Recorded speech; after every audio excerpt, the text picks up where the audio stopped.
Let me know when we're having fun, Pat. Yeah, we're having fun now.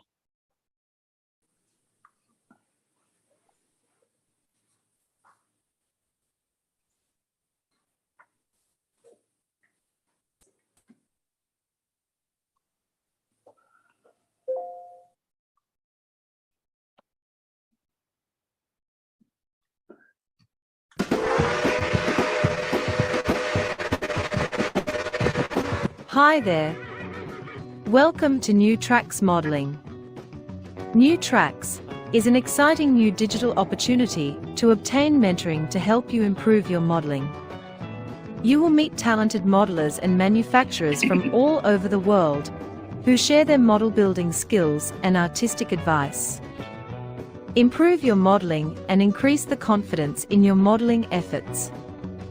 Share your building efforts with fellow modelers and have some fun doing it. The shows are live on Zoom and YouTube, so be sure to join in and ask your questions. Now here is New Tracks founder and your host, Jim Kello, MMR. Well, good evening. Thank you so much for joining us this evening. We really appreciate it. We hope you'll come back often and tell your friends about us. I'd like to start tonight with our prayer with Father Ron Walters. Father Ron?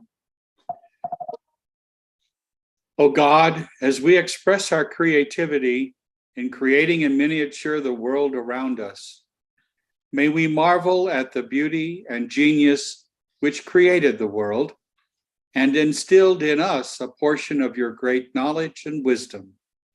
Give success to the work of our hands, O God. Amen.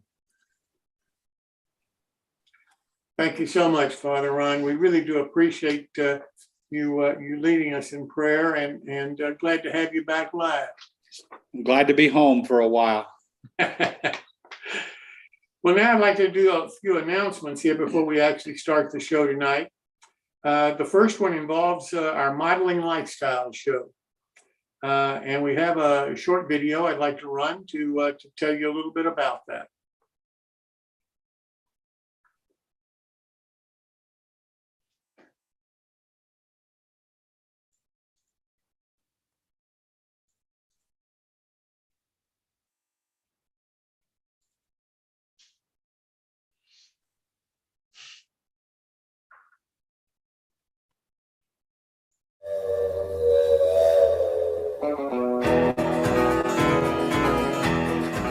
Join the modeling lifestyle at 7 p.m. Eastern Time on September 8th, where we will feature the modeling lifestyle of John Birchnell, ON30 modeler. He is a founder and builder of the popular Eastern Loggers Modular Railroad.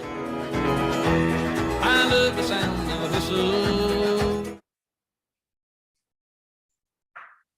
So that really wasn't the one that I thought we were going to be showing, but I do hope that everybody can join us for that show on September the 8th, because John is just a fantastic HO scale modeler, and I know that you're going to enjoy meeting him and some of his friends, and I really hope that you'll be able to join us that night. Next, I'd like to talk about another new segment of our shows that we're starting, and that's called Petticoat Junction News. And the lady that's going to be running that for us is Christine Kimmick. And Christine and her husband, David, own a 3D design and printing company. And, you know, she's just a really outstanding modeler in her own right. She's working on her MMR with the NMRA. And I think you're really going to enjoy her trying to bring women in model railroading to our attention and let them show us the skills that they have and the kinds of modeling that the women in our hobby are doing. So I really do appreciate Christine doing this for us. And we were supposed to have a slide up for her, Pat. I don't know whether we have it or not. Yes, we do. Can everybody see it? No. Okay. And then if you could spotlight me when we're through with that instead of Father Ron. Thank you.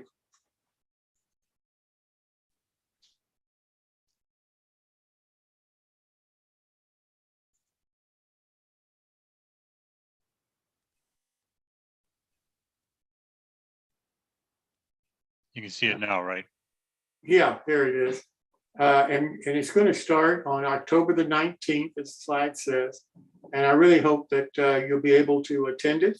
And if you have any ideas of people that you'd like to see Christine talk with and be involved with on the show, please let us know about it. As you know, we have a lot of things that we do on the show, and we need a lot of volunteers to help us do it. We have a slide for this too, Pat, I think. So if you have some time that you could help us with, we sure would appreciate it, because we need help in producing our shows. We need help on our website. We help in our YouTube operation, in our marketing, in our video editing, you name it, we need help. So if you have any extra time that you'd like to help us with, we sure would appreciate hearing from you. I'm sure that most of you have attended the shows before, have heard of our build-alongs. They're very popular on our shows. And we have some new ones that are going to be starting. And I'd like to tell you a little bit about them, because we have them now lined up through the rest of this year into January of next year already. And I hope that you'll pay attention to them, because they're all kind of different. The manufacturers that are getting involved with us and that are offering significant discounts. We have one manufacturer coming up that's offering 50% off the kit that he'll be building on the show. And that's the most that we've ever had anybody do a discount for us. We've had 20, 25, that kind of thing. But this is the first time we've had a manufacturer come on and want to participate to that degree to try to encourage you to participate in their build-along. The ones that we have right now, we have Berkshire Valley with Martin Breckbill building one of their OM30 or OM3, can be either scale or cars. We have Mohawk Valley, and that's going to be built with Greg Cassidy, and Jeff Adam is the owner of that company. And they're going to be building a fire station in S scale. That model comes in all four of the scales, N, H, O, S, and O. But the one that Greg will be building is S scale. And then we have Sylvan models. Bill Davis is going to be building one of their boxcars that Claire Gilbert, who owns the company, produces. So we have an awful lot of different kinds of build-alongs coming up, both cars and structures. And I hope that you'll take a look at them and find one or more that you'd be interested in building along with the modeler on the show. It's the best way that we can come up with of trying to get you help if you need it in building whatever the model is that the manufacturer is featuring in that kind of a build along. Next coming up is my build. And the next one is September the 21st. And Chris Course is the one that handles that for us and moderates those shows. So Chris, would you like to talk about that a little bit?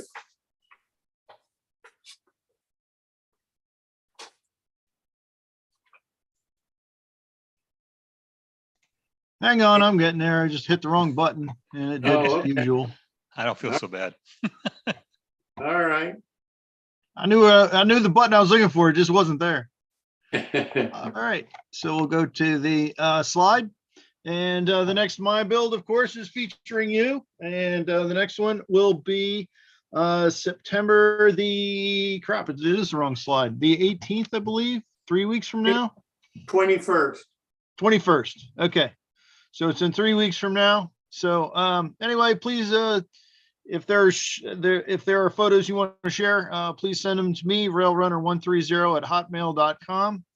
And as always, it doesn't have to be the best thing you've ever done. Maybe it is the worst thing you've ever done. That's fine, as long as you learn something from it and you can share it and help others learn, or maybe you need help with something. maybe it's something you're trying to save from the brink of disaster. Please email it to us and we'll throw it on there. And I'll turn it back over to you, Jim. Okay, Chris, thank you so much for doing this. We really are, it seems to be getting more popular each month that we do these. So I hope that you'll show us one of your models and tell us about it. We have a sponsor for this part of the shows, which is Amy and Dan Doherty's Model Resource Company, LLC. And we have a short commercial that we'd like to run for them as our sponsor. So Pat, if you could run that video.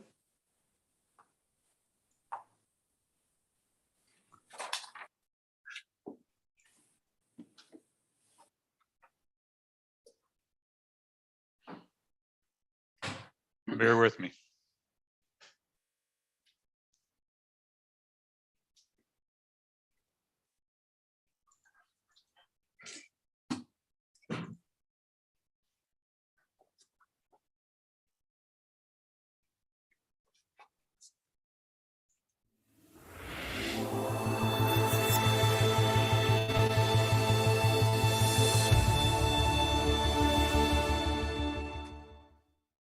Welcome to the world of scale, O&S railroading.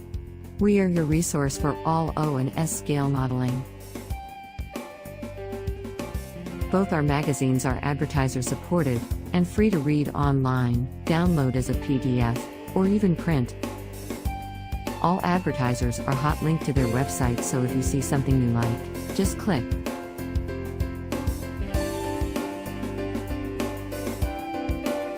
Please check out our websites for the current issues. All back issues available free for the O-Scale Resource and the S-Scale Resource magazines. And, if you are a manufacturer, distributor, or retail establishment, please contact us through our website for advertising opportunities.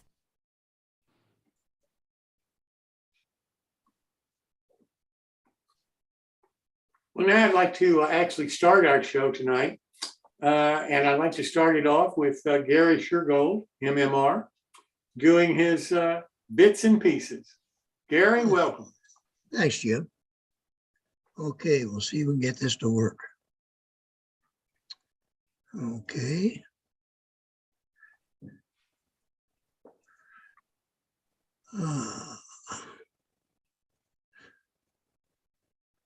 Whoops. Went too far. Just back up, Gary. Yeah, I gotta start all over.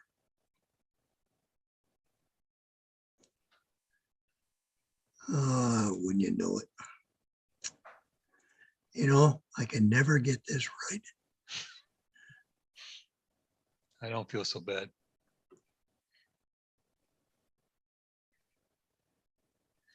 For some reason, I got into the Zoom introduction thing to get in, and I cannot get out of it. Why don't I come back to you later then, Gary? If that's okay. No problem at all. Okay. I have no idea what happened. Stop sharing, Gary. We're moving right along here at a rapid rate. And if anybody doubts that we're doing a live show, I hope that we have gotten that straightened out for you this evening so far. Now I'd like to introduce Seaport Models, Bruce Nickerson, who's building one of his models. And it's really nice of him to do this, to come and talk to a bunch of model railroaders about building a ship model. So Bruce, thank you so much. Well, thank you for having me. I'll get this up here in a second.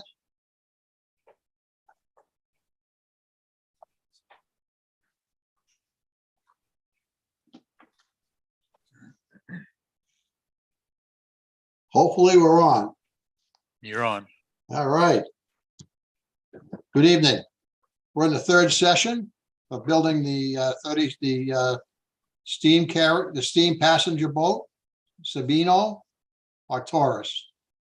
I want to start off by showing you, I normally do, showing you some pictures. This is a picture my wife just discovered this past week.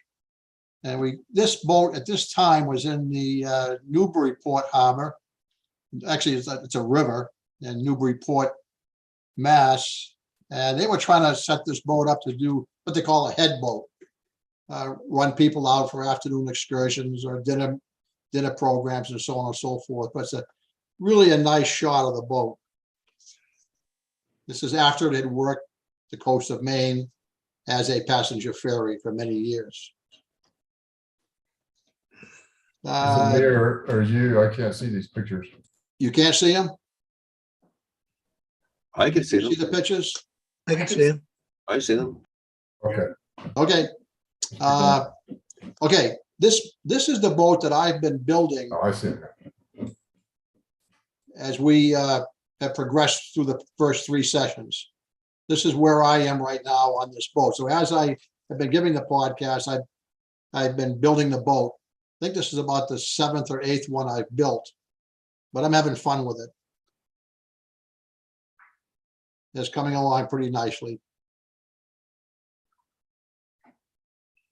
This is a boat from a customer of mine and a member of the New Tracks modeling group. Bob Farquhar built this boat, was building it or built it.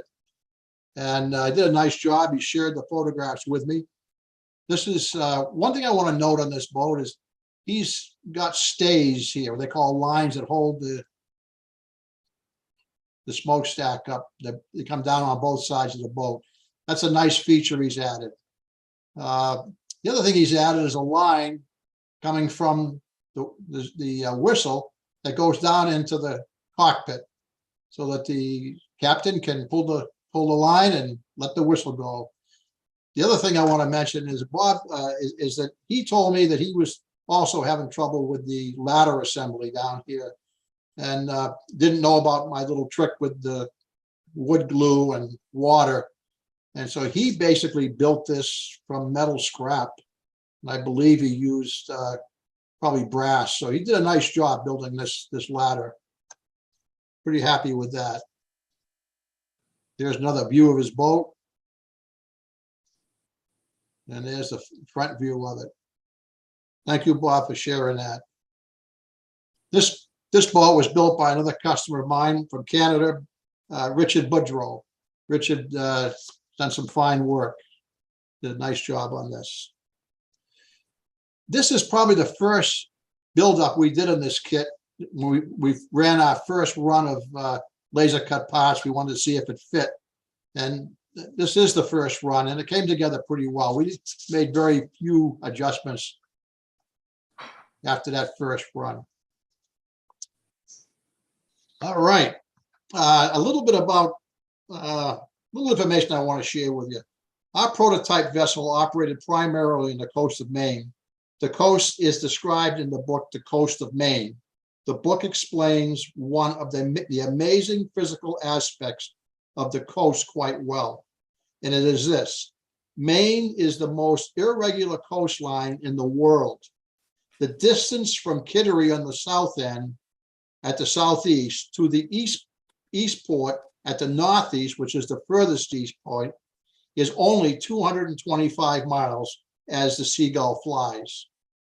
However, it is actually 2,500 miles long. This coast is just so jagged and irregular.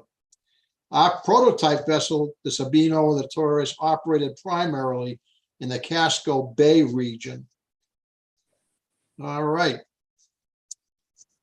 Tonight we're going to, I don't know whether we gave out some misinformation last week, but tonight we're going to focus primarily on the pilot house assembly. I kind of made up my mind that there's a lot to talk about here. We won't have time to do much more than that. So that's where we're going tonight. We're going to start off with the roof of the pilot house. And this is the roof here on the drawing. Basically, this is laser cut wood, number 10. Number 9 is laser cut wood. This is laser cut paper.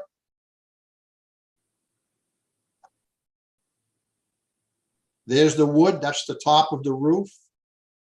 This is the paper. This paper gets glued around this roof and forms trim. Before you would glue this paper on here, though you'd have to turn this roof over. There, it's over. Okay, basically what I've done is I take one side and I take it to the center point and I lay glue on. Then I take a block and I put a block here and a block here and let this dry. After that, I do the same thing on the other side and I wrap it down around here. The last thing I put on here is this trim in the back, and then I trim it off. Here is the centerpiece waiting to be loaded on. It's on. These little tabs are there merely to help you position this so that when you go to put this roof onto the frame or the frame of the pilot house, it'll fit clear, it'll fit nicely, it'll fit squarely, it'll be positioned properly.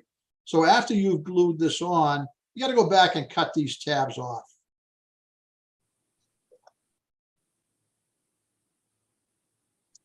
It's now in the paint booth, waiting to paint. The reason I'm showing this is pretty much every time I paint a model, I paint the underside of the roofs. It's good for a couple of reasons. One, it keeps the moisture out of the wood. The other thing is people tend to pick up the models, look at them, and you can pretty well tell quickly that the roof has not been painted underneath when you don't paint them. All right, now we're going to be looking at the roof fittings. First, we got the spotlight, which is a pewter casting. By the way, this particular casting is made for me by Rivard. I see they're on here this evening as well. Basically, this light fits in here, between here. The knobs go inside of this hole here. You place it in here, you take your fingers and you squish it tight, and this is what you get. Not a bad paint job like that, though. But then I take a little bit of glue and I drop it on both sides. If you notice the bottom, I've taken a little bit of material off here with a file. That's sometimes necessary to get it in the hole that I want to put it in. The next is the mask. Look, we're going to go fairly slow here. First, these are the lights right here. That little piece in the bottom, I want you to cut off, and then I want you to sand it flat. I now take the mask and lean the mask back so that these flats are perpendicular to the table you're working on. I would use a clamp to hold this mask in that position. Take these lamps, drop them on top of these flats, and glue them in place. Believe it or not, when we originally designed this, these were designed to have a hole drilled here to receive this. Obviously wouldn't work, doesn't work, so just cut them off. When you mount this mast with the lights on it, painted and so on and so forth, on top of the pilot house, you're going to put it on with the same rake or leaning back the same amount so that these platforms are perpendicular to the floor and the lights are going straight up. Here is the whole family of parts for the top of the pilot house. We just talked about these two. These are the running lights. These are also pewter castings. The green one, you can see the color green here, always is put on the starboard side of the boat. Green is always on starboard. Red is always on port. That's pretty important, especially for an oncoming boat. He knows your position out there. There we are with them loaded on top of the roof. What I do is I drill a little bit of a hole here, a little hole here, and then I just kind of work this in, hold it in place. Same thing here. I don't go all the way through the roof. I just put a concave in there and feed that in and glue it in place. Now you can see a better side view. There's your lamp, the spotlight. You can see the rake on the mast. I glued my running lights directly to the top of the roof. This is a much nicer way to do it. And in the kit are the parts to build this frame. And I think that's probably the way you should do it. All right. We're going to talk now about the walls, the panels of the pilot house, the wall assembly. And we're going to start with number 21, which is the floor, 2 16s, which is side panels, a front panel, and then number 7 is the counter. And that's exactly what it is. It's a counter. It's something you can write on, but we're going to call it the counter. Okay. There's the parts we're talking about. There's the floor, the 2 side pieces, the front piece, and the counter. It is very important here that these slots are opened up. These slots are for the base of the panels. These slots are going to receive 1/16 inch square strip wood, 1 1/8 inch long. You're going to need, ultimately, you're going to need 8 of them. You're going to need 1 for here, 2, 3, 4, 5, 6. And then you're going to need 2 more for a fitting in the back.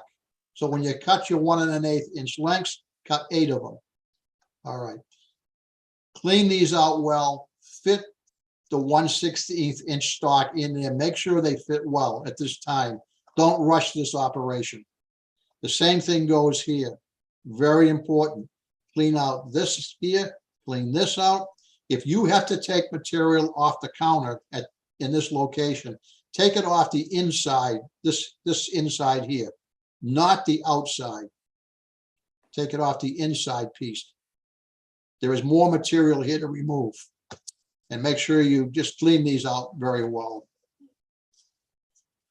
All right, now we've taken the 3 walls and we have glued them together. We put them on the floor, the base piece.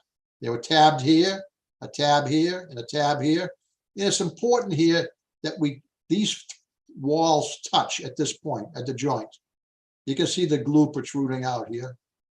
But the key thing is that they touch.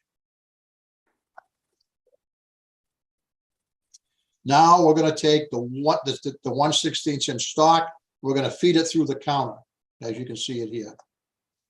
Get this ready for assembly. Now we're going to take that assembly, and we're going to on the counter. There was a slot right here.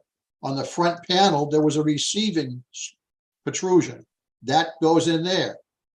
Now your 1/6 your pieces here are going to fit on the bottom. Your 1/16 inch square pieces go in the slots on the bottom. Take your time doing this. Make sure you get a good fit. Make sure everything's even. This is probably the most critical part of the building of the pilot house, is right here. If you get this part right, you're gonna have an easy run for the rest of it. What I do at this time as well is I'll take a file or sandpaper and I'll run my sandpaper around the bottom of this to round off some of those right angled edges. That's going to allow for an eventual skirt, which is going to cover this framework to fit nicely. And you can see up here on the counter, it's black. That's charcoal. You definitely want to sand that off of there. I wait and sand it off when I get to this point because this piece is pretty brittle. It'll break easily. It's much easier right now to come back when this is nice and firm and sand this off. You're going to want to paint this surface, clean it up nicely. I think that's it for that part. Okay.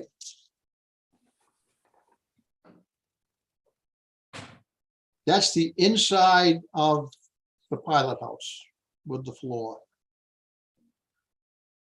This piece is touching here, which is what it should be. You can see here, I got a little bit of a gap here. I'm not going to worry about it, but basically they should both be touching like this one is over here. When we assemble this piece, we only put the front 4 in. Now you got to come and put this one in here and this one over here. This completes the post all the way around. Now it's in the paint booth with masking tape on it to be painted. Again, at the same time, we're going to paint the inside walls of the pilot house, the rear and the two side walls. They're painted. The deck has been varnished. The floor has been varnished. I do a light brown paint inside. Now we're going to concern ourselves with the furniture for the pilot house. We have a binnacle, which is a pewter casting, ship's wheel, and a telegraph. They get brought in here the same way they're photographed here. These are pewter castings. The bottom of these also have a gate or a protrusion of metal. We're not going to try to drill holes and put it in here. You cut them off and sand them and just glue them flat to the floor. And again, these are all pre-painted. I think these are in a nickel. I'm not sure what I did the wheel on. There they are installed. You can see the inside walls of the pilot house are a little rough.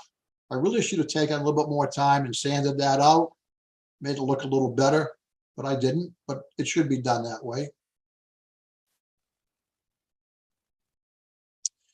Remember I told you about the eighth, that we needed 8 pieces of 1/16 stock. Well, this is where we use it. This gets glued to the wall. Why do we do this? Well, we thought this back part of the wall normally has a different color than the rest of the wall. And it's a little bit difficult to paint that. So we said, well, make it easy. We'll give them a piece. They can paint that and glue it on. It seems to work all right. I'm not sure it's necessary, but it's just another step you have to go through. There we are, waiting for the pilot house to be assembled. Rear, 2 sides. Here they are, assembled. Now, a couple of things I want to note here. If you look at the top of the walls on the inside edge, you'll see that they've been sanded or filed away. I do that as a precaution because when I go to put the roof on, I want to make sure the roof is going to fit snugly within the confines of that opening. This gives me that assurance. So if I've got an oversized insert in my roof, it will fit nicely in here and nice and snug. Takes about 2 seconds to do this. The other thing I want to note is these doors are kind of plugged in here. They're kind of pushed in. Well, that occurred when I was assembling the walls together. They weren't glued in before. I'm just going to push them back out and drop a little bit of glue here to get that door flush. All right, the skirt. This is a laser cut part on one of your carriers. You're going to wrap it around a 1 to a 1 1 1/4, 1.5 inch dowel. But before you put it on there, you want to let it soak for 10 to 20 minutes in warm water. After it dries, release. There it is sitting in front of the pilot house, waiting to go on the framework. That's about the best curve you're going to get right there. I wouldn't go anything less than a 1 inch dowel. Again, you can see the material I've taken out of the inside wall, inside walls there. Okay, this is how I do it. I just put a piece of wood down. I glue one edge right here. Let it sit. Go back, lay glue on these posts on the inside and across the bottom, and then pull it across tight and clamp it in place. If by chance you end up with an opening right here between the skirt and this, what you do is just take a very fine piece. I'd say you could take a 20 thousandths or a 30 thousandths strip stock and glue it on there and just close that in. It actually looks nice if you could put a dowel in there, a piece of rod stock, styrene rod stock. It really gives it quite a nice dimension. I don't give you that in the kit, but this is a little bit difficult to do perfectly. And you may want to go back and put a trim around there. Here we are. We got the finished roof on the pilot house.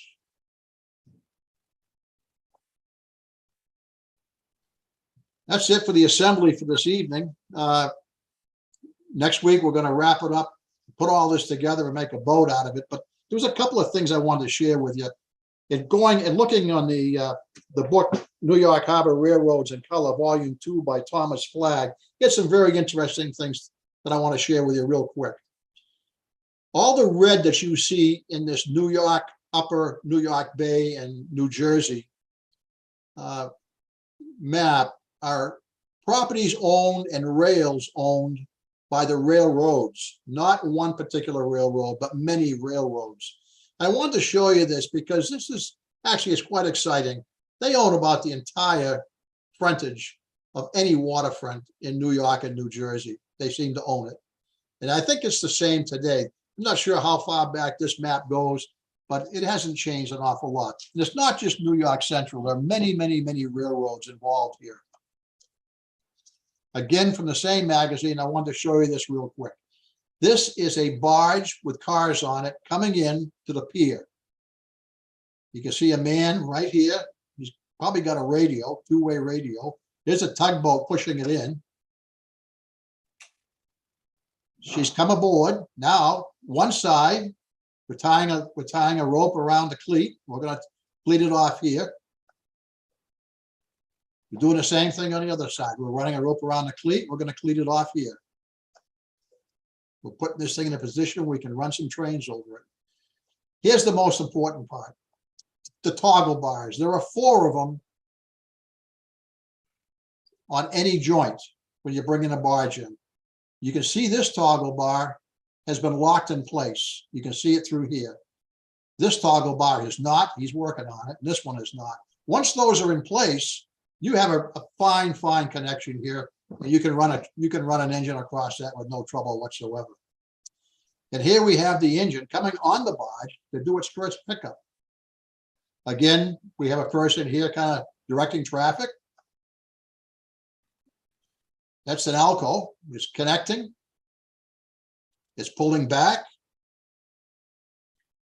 It's gone back in again. It's going to connect again with some more cars. Going to pull them out. And then it's going to take what he's already picked up and he's going to back the whole unit in to pick up the last cars on the barge. That's it. Be back next week to wrap this thing up. If you have any questions, I'd love to answer them.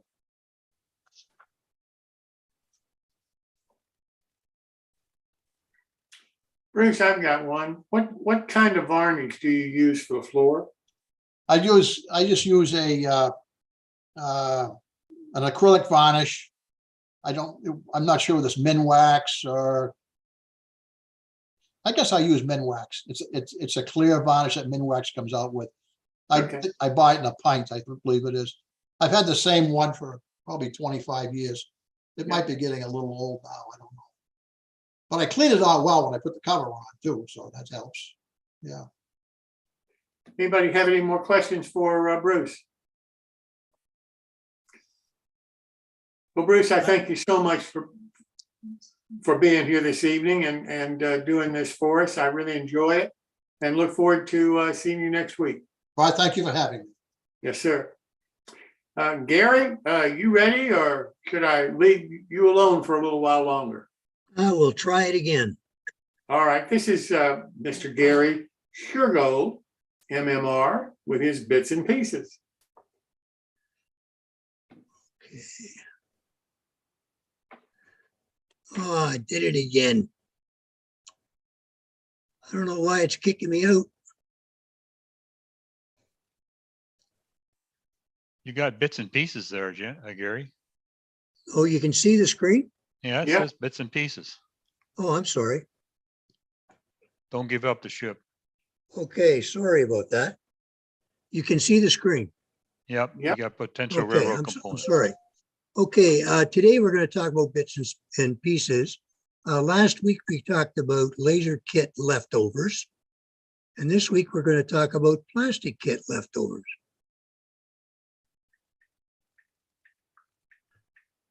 And this is what, after you've built a number of kits. You end up with these scrap pieces here. They can be used for an awful lot of things, piping. One of the things I've used here on mine is you can see these yellow holes. This is a fencing around the Texaco service yard that I had done with them. The piping down here and these things here were all done with leftover plastic pieces.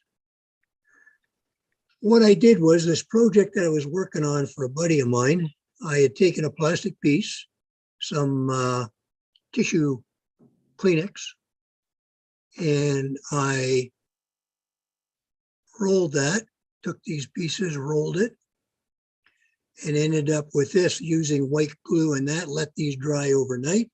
What I wanted to do was make some canvas sides for a lunch wagon. Here they are painted up into a tannish color. We weathered them, put some straps on them, and added it to the model. And here they are here. All that is a piece of plastic with tissue paper or tissue Kleenex wrapped around, some white glue, let it soak overnight, dry, and there you go. Now, another thing you can do is, that's just a shot of the other side. Now, if you take a candle, match, you can take your piece and heat it up. And once it's heated, you want to move this back and forth. Don't leave it on the flame like I did. And you'll end up with long stretches. These can be used for cut off small pieces, used for hinges on the side of different little boxes or things that you're making. Also, you get these little things here.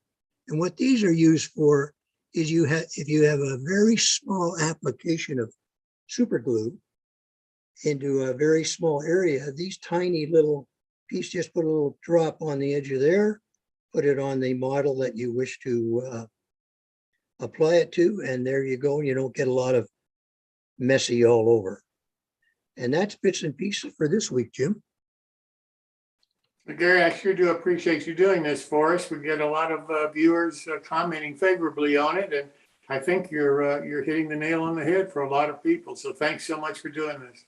Well, thank you very much. Well, now let's turn to our card modeling segment for this evening with David Rarick. And this is the fourth session for David, finishing up the service station. And David, thank you so much for doing this and welcome. Thank you, Jim. This will be my last presentation.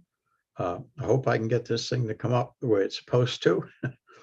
We'll give it a shot. It seems like every time I try to do this, it works differently. So it's always exciting. Okay. All right. Now I got to shrink this down so that I can get back into the it isn't where I wanted it to go. Sharing screen. Well, that's why I got it covered over. I got to find it. There we go. All right. Now I hope this will be the right one.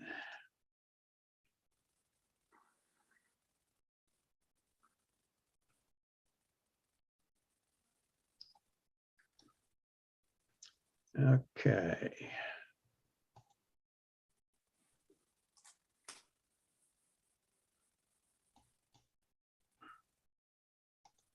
I'm getting a blank screen. Yeah, so am I. I'm not sure what it's doing. Let's try this one. No, that still didn't work.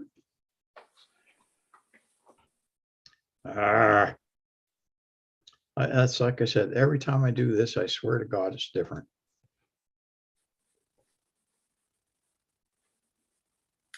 Been there, done that. Doesn't look like you actually have a file open. Why don't you try opening the file again? Yeah, I don't know why it's not doing that, but we'll try it again. Stop share. Try this file again. You had no problem last week. No. I don't know what the heck. It's not even opening my file for some reason. Here we go. Here we go. Now, maybe.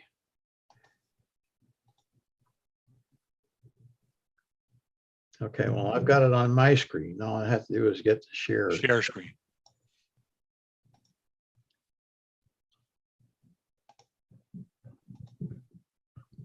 There you go. Is that up now? You got it. All right. Now we put it up full size.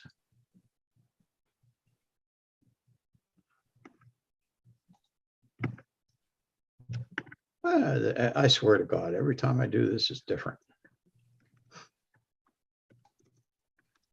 All right, well, I'm just gonna Click that, click it twice. I'm just gonna go right into here. Yeah, that'll work too. This will work.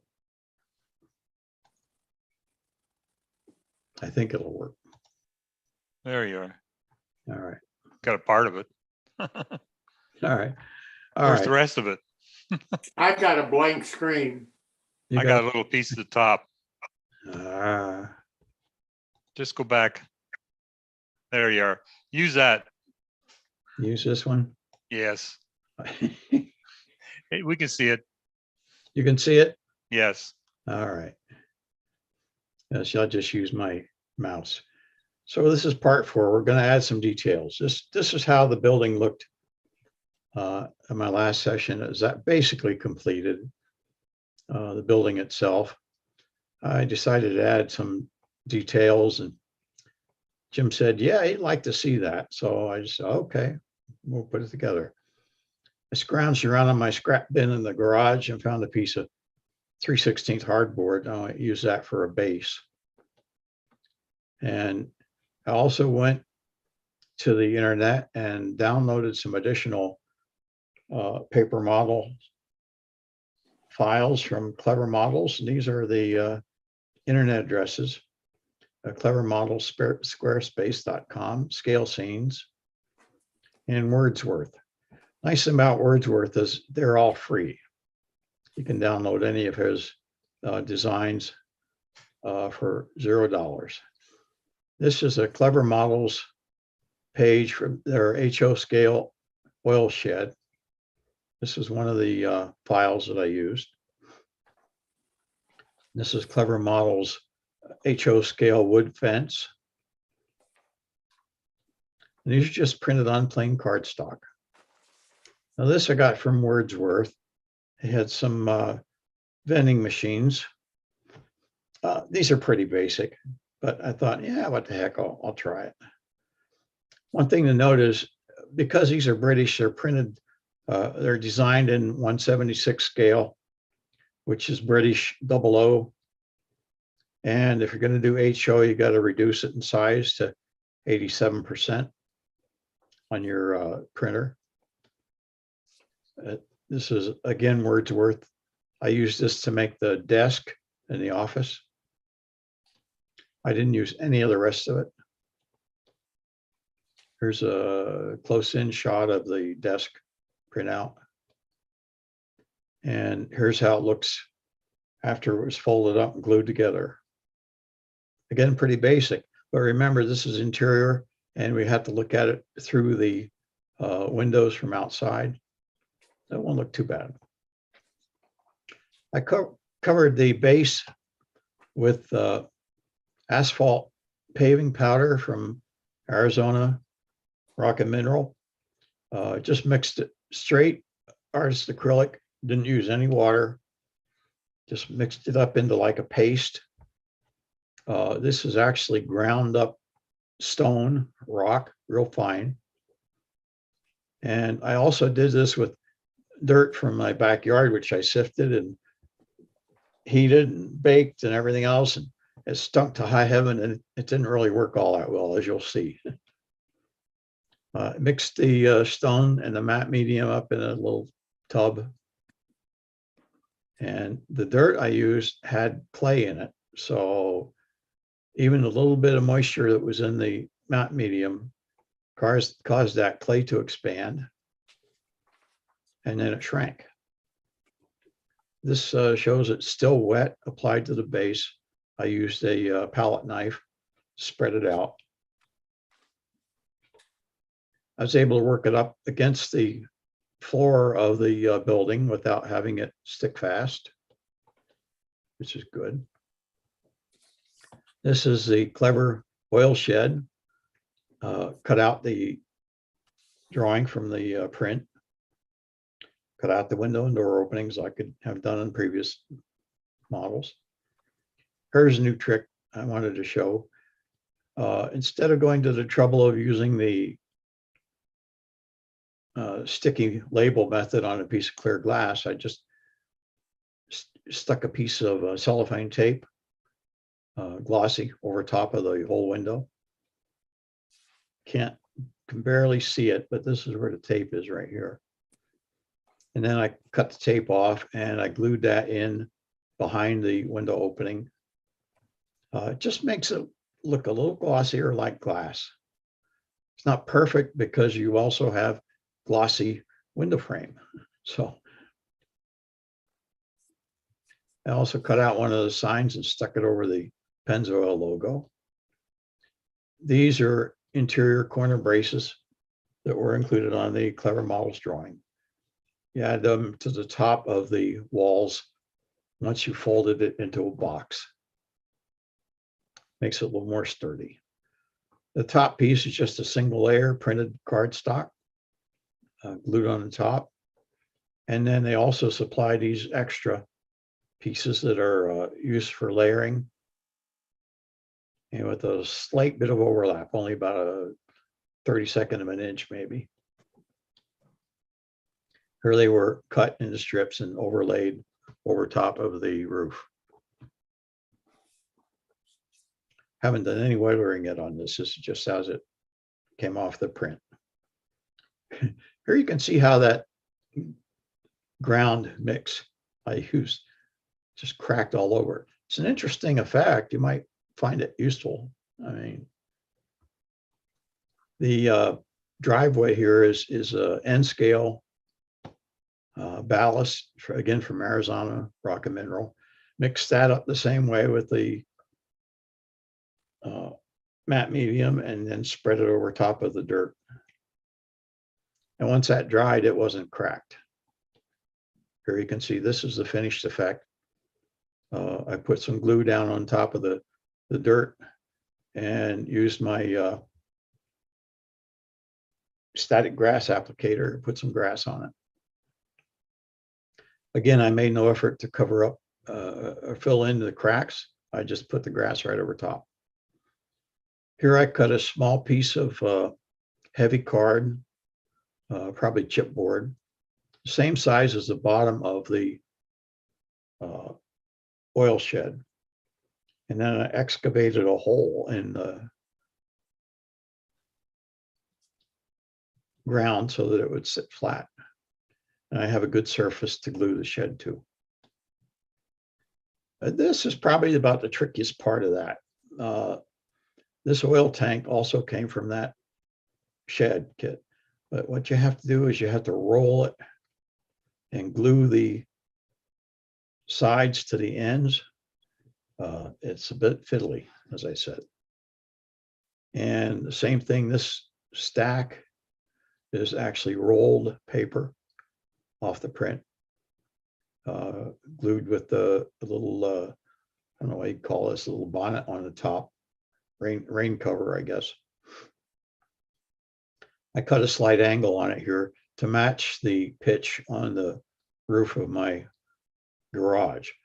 Because rather than put that on top of the oil shed, the way it's designed, I wanted it on the garage. Okay, here's the back to the building. Print 2 additional copies of the roof shingles, and then cut them into strips of 2 shingles wide. Color the bottom edge before you start to glue them on. color it with your gray marker, and then start applying them at the bottom, gluing fast, and overlap each succeeding strip halfway. That'll give you a three-dimensional look on your roof. Here you can see how it looks finished. So these are the layered shingles. Here you can also see how I did the opposite side with the gravel for the walkway and static grass. This side shows what the roof looks like without being layered, just for comparison. Makes quite a bit of difference. And here the shed roof, I've weathered it lightly with pan pastels. Boy, it just takes just a touch. On paper, it weathers up very, very fast. This is the clever fence. The design requires that you fold it and flatten it back on top of itself. In other words, bend it fully around 180 degrees. And then I put stick glue on both surfaces, rolled it down tight because you don't want any gaps. You want a firm bond. Because then when it's glued together like that, oops, you got to come back and you got to cut all these notches for the uneven boards and cut out the openings where the boards are missing. And then take your gray marker and color around all those cut edges so that you don't have any white showing. To make the posts, I used that same page. It was the fence design, but I printed it on the adhesive label paper that I used earlier on part of the other building. And then I wrapped that around some evergreen 60,000 square strip styrene. I found it helps to get the label to stick if you clean the plastic with isopropyl alcohol first. I did one without cleaning it and it just didn't really want to stick very well. So I did it with, cleaned it with IPA and it worked fine. By the way, you could also use some strip wood for this if you have any 1/16 strip wood, but I didn't have any. So I resorted to doing this. The cross pieces across the fence laminated to a piece of chipboard, so they made them a little bit thicker and stronger. And again, don't forget to color all the cut edges. I glued those strips across the back of the fence and glued the posts on 8-foot centers, HO 8-foot centers. Like I said, I could have used basswood, but I didn't have any. Plus then you got to mess around either using your marker on it or staining it to get it to try to match the same color as the fence. Cut the fence here at the back to a length that would go just beyond the doors for the restrooms, and made this piece the right length to fit up against the side of the building.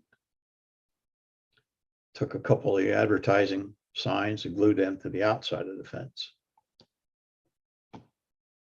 I marked the base and drilled it out for the fence post. I think I used about an 1/8 inch bit in a pin vise. This would have worked better had I not cut back the edge of the base quite so far. Got a little fancy. I wanted it to look artistic, I guess. So it ended up one of the posts doesn't fit on the base at all. It hangs out in the air. But I glued it in place with PVA, but I left it loose here at the side of the building because I wanted to still be able to remove the building from the base just in case I had to do some extra work on it. Okay, now these are interior furnishings. These are from Scale Scenes. They come with complete directions on how to use their stuff, which is kind of unusual in card modeling circles. One of the few companies I know of that really makes excellent illustrated instructions on how to put their kits together. So if you go to Scale Scenes and buy any of their products, you're going to be blessed with full instructions on how to use them.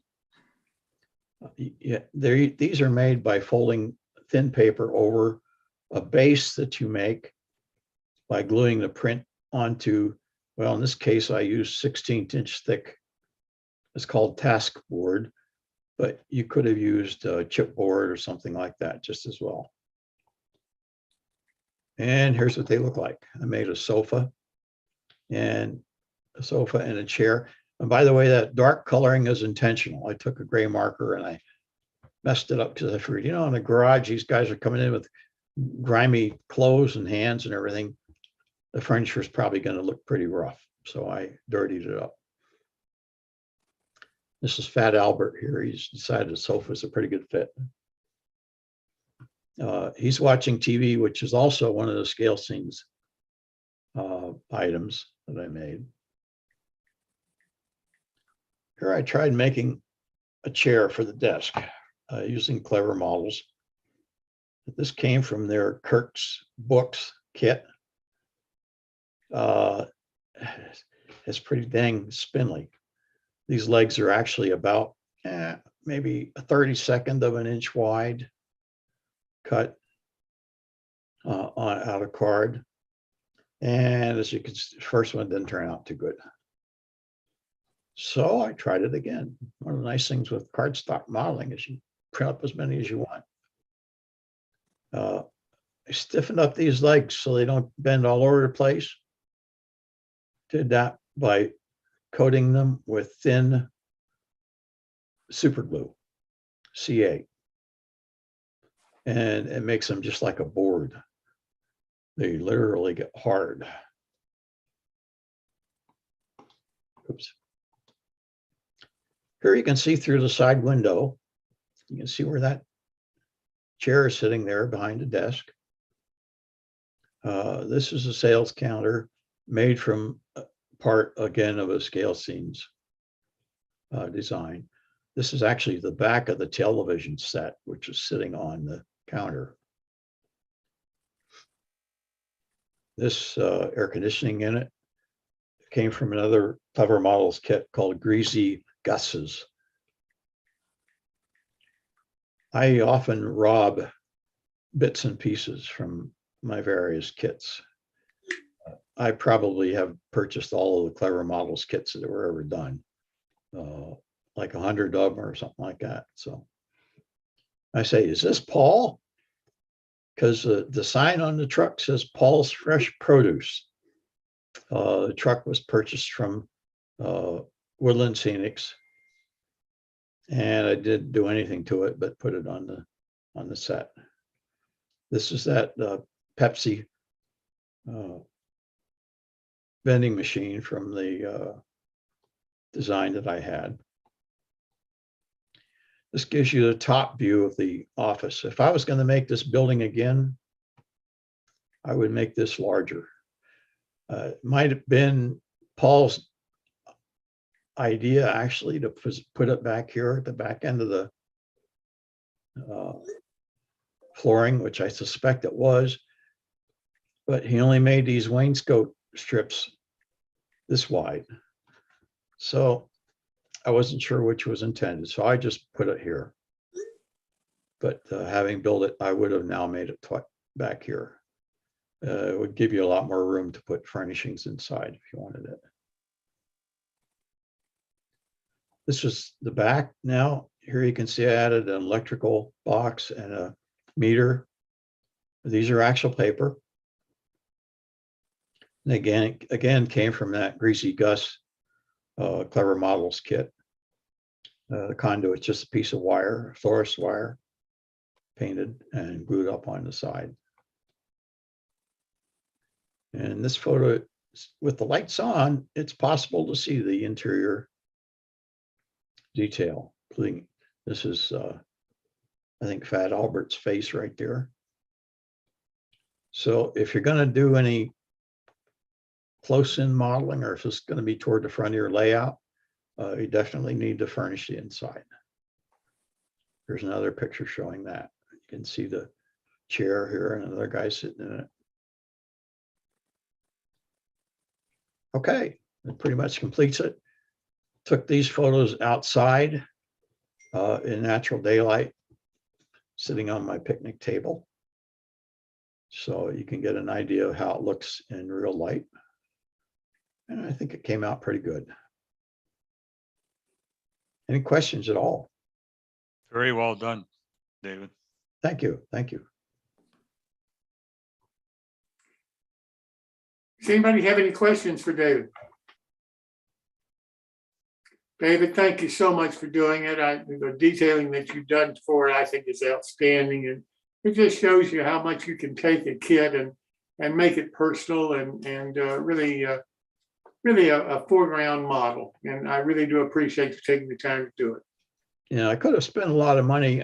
I thought it was bad enough buying this stuff from Woodland Scenics to put on it, but I couldn't figure out how to make people and trucks out of paper. So I mean, there's guys that make trucks out of paper, like military trucks, but they're usually pretty square shaped, and to make the convex rounded shapes on an automobile or a truck pickup is very hard to do in paper. So there are just some things better done with other materials.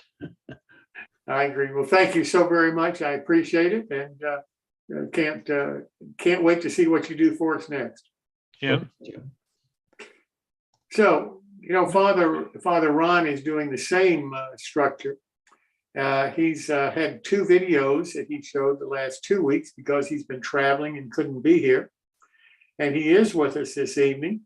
And I wanted to give you all an opportunity to ask him any questions that you might have on either one of his videos that we've shown in the past. Father Ron, I really do appreciate you taking the time to spend with us this evening. I've seen your videos. They were outstanding, I thought. But people may have questions, and if they do, now's a good opportunity to ask. I'd be happy to answer them. Jim? Yeah.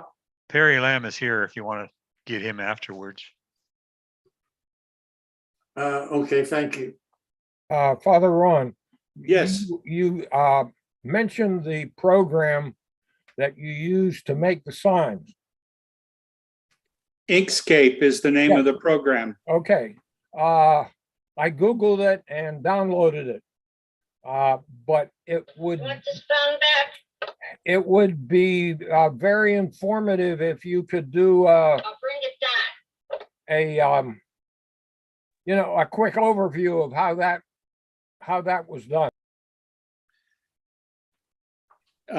The best instructor on that is I mentioned in one of the previous, if I can find him here.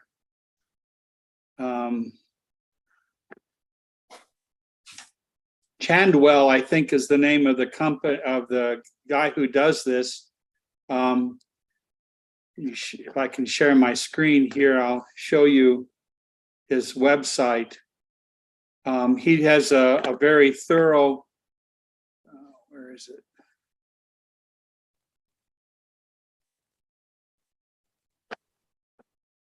I don't have share screen on. Yeah, I do. There it is.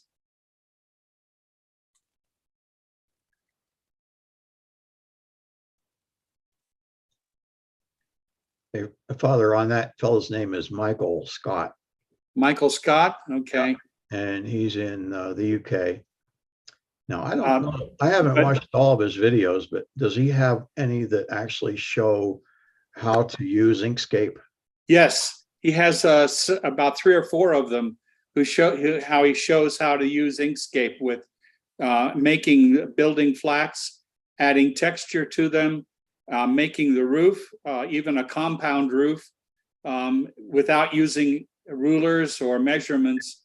I watched him doing some of that. He goes through it so fast, I can't keep up. I can't. Well, press the stop button or the pause button on your computer and watch it. But yeah, he goes through how to use Inkscape very well. And I just followed his instructions.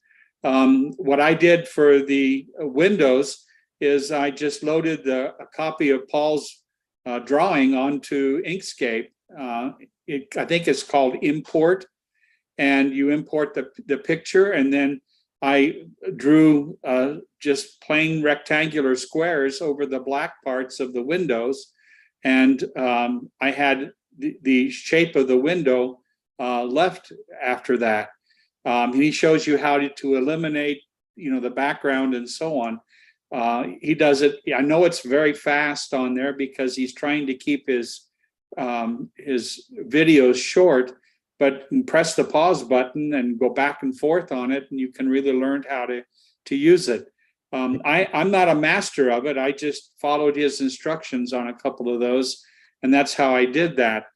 I also have used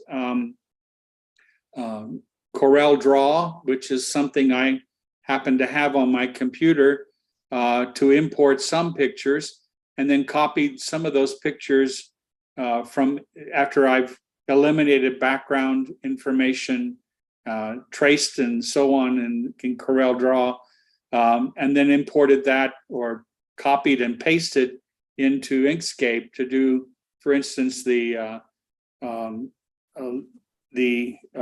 pumps for the gas station.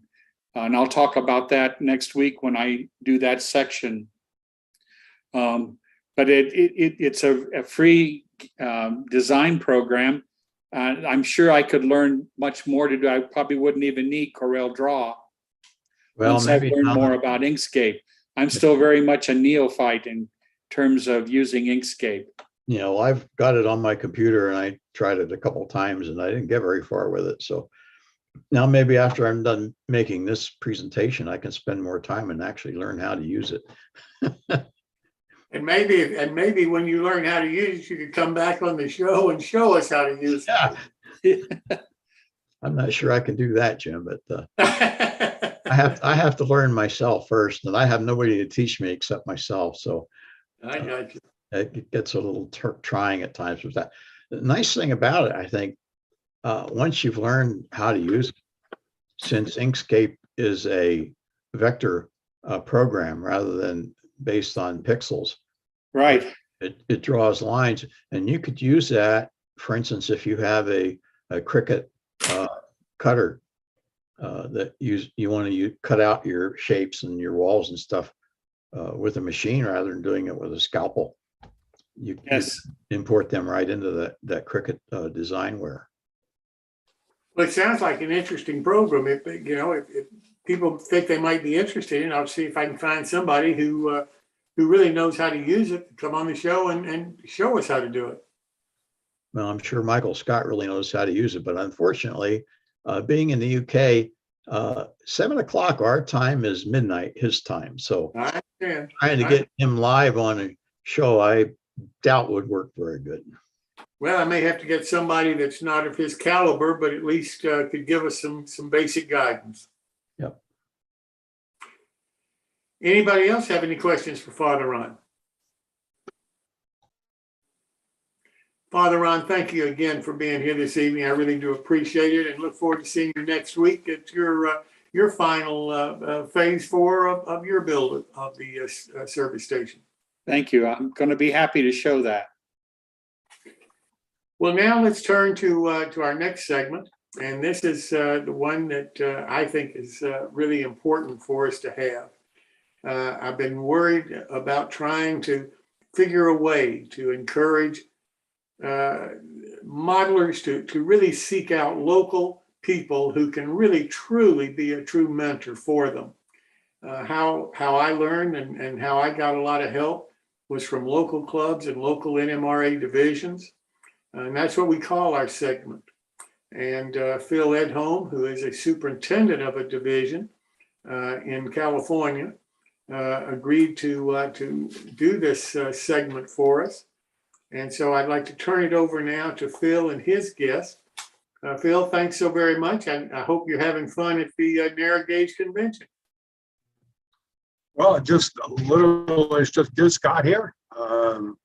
John from Arizona and I actually had lunch, kind of a late lunch, and just came in here for this session.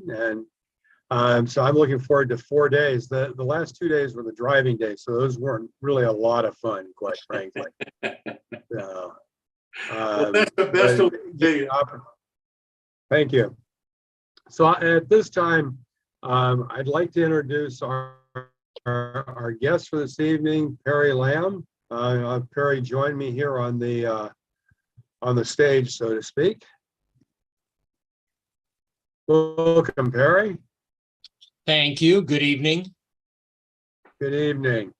So, as everyone knows, this is a segment devoted to really talking about ideas and exchange place for ideas about, you know, how do we make the local NMRA experience better? Because one of the things we've realized is that while clearly a lot of the value and benefit comes nationally, that's kind of almost more general. The personal benefit generally comes locally. So I'm excited to be joined by his guests that can talk about that. So tonight we have Perry Lamb, and Perry, I'd like to welcome you, and rather than me talking about you, just tell us a little bit about yourself, your modeling, and kind of how you're involved with the NMRA.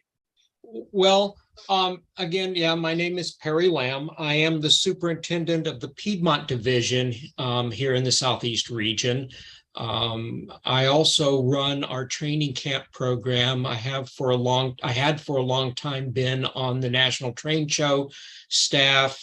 I've taught nationally, regionally, and in the division and on the division level. And as I said, I'm the coordinator of our training camp program. At some point about 10 years ago, our division surveyed the membership and asked what they would like. And one of the things that came back was they would like to have hands-on clinics. So one of our members started a training camp program, stuck with it for a year or so, and then disappeared. And I had been teaching for him, and so it kind of fell to me to continue the program. So we've been running our training camp program I've been running our training camp program now for probably 10 years at least. We conduct training camps once a quarter. The first one that we conduct every year is Model Railroading 101. Our largest Model Railroading 101 was in 2021 at the outset of, or near the outset or near the middle of the COVID pandemic, where we taught Model Railroading 101 online, and we had better than 100 attendees literally from across the planet. But we're not always that large, and all the rest of our training camps are all local and hands-on, and which people tend to really like. Yeah, it's really interesting because one of the things we try to do is get the nuggets, and there's almost, two kind of nuggets there that are really interesting. I mean, one is the whole concept of hands-on. That's one of the things you can't do virtually. You can't go watch on YouTube. YouTube doesn't reach through the computer and grab you. It may happen someday, but it hasn't happened yet. So the reality is hands-on, and somebody being able to learn a skill and try it and have someone tell them, well, why don't you try it this way? I think is pretty much one of those things you get locally. And then I think the other thing that's interesting is kind of the on-ramp. The idea of, well, here's something to come to, and if you like it, and then you get people through a process where they get to feel comfortable. I think that first period's challenging. So those are both really interesting insights for the kinds of things that you do to get people started in their membership path. Well, and I might politely disagree, because we have taught hands-on clinics online. I think the first one in NMRA history was a hands-on clinic weathering with pan pastels. I taught to the British region. Right. Yep.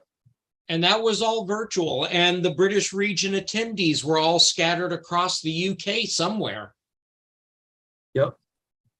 Oh no, I think that's the thing. It's been, and that part has really been transformational. So other than you're kind of the on-ramp, once people get past the on-ramp, what kind of things do you do as a division to kind of keep your members essentially engaged in their modeling and the division and other members? Well, I think the biggest thing for a division is whatever it is they do it regularly. Every single month. And we did this all through the pandemic. We even through the pandemic, March of 2019, we had our division meeting, our live division meeting with 100 people in attendance. In April, the very next meeting was online. But the concept is, first, make something regular and make it consistently regular. Same place, same time, all the time. And that tends to help keep people engaged. At our division meetings, we have a brief business meeting. We have a clinic of some form or another. We listen to our members. We tend to keep our clinics related to what people are interested in. And then we also have our training camp program and the other bigger things we do. But the biggest thing is regular engaging activities for division members. Yeah, no, I think that's absolutely true. I mean, you know, and kind of one of the things, again, we talk about in the mentoring is you get that mentoring of having meetings where people see things and understand things. So how do you get volunteers involved, you know, in the division? Just out of curiosity, how many members are in your division? Right now, it's 284 or something like that. So we have a large division and we have a very active division. So that helps. Yes, very active for 100 participants. That's very good. Yeah. We regularly get, at least we used to. Things have changed. I hate the term, the new normal, but things have changed and people don't do things that they used to do. I suspect that before April of 2019, this group with, I've seen it someplace on here before and I missed it now, but 30 participants probably didn't exist.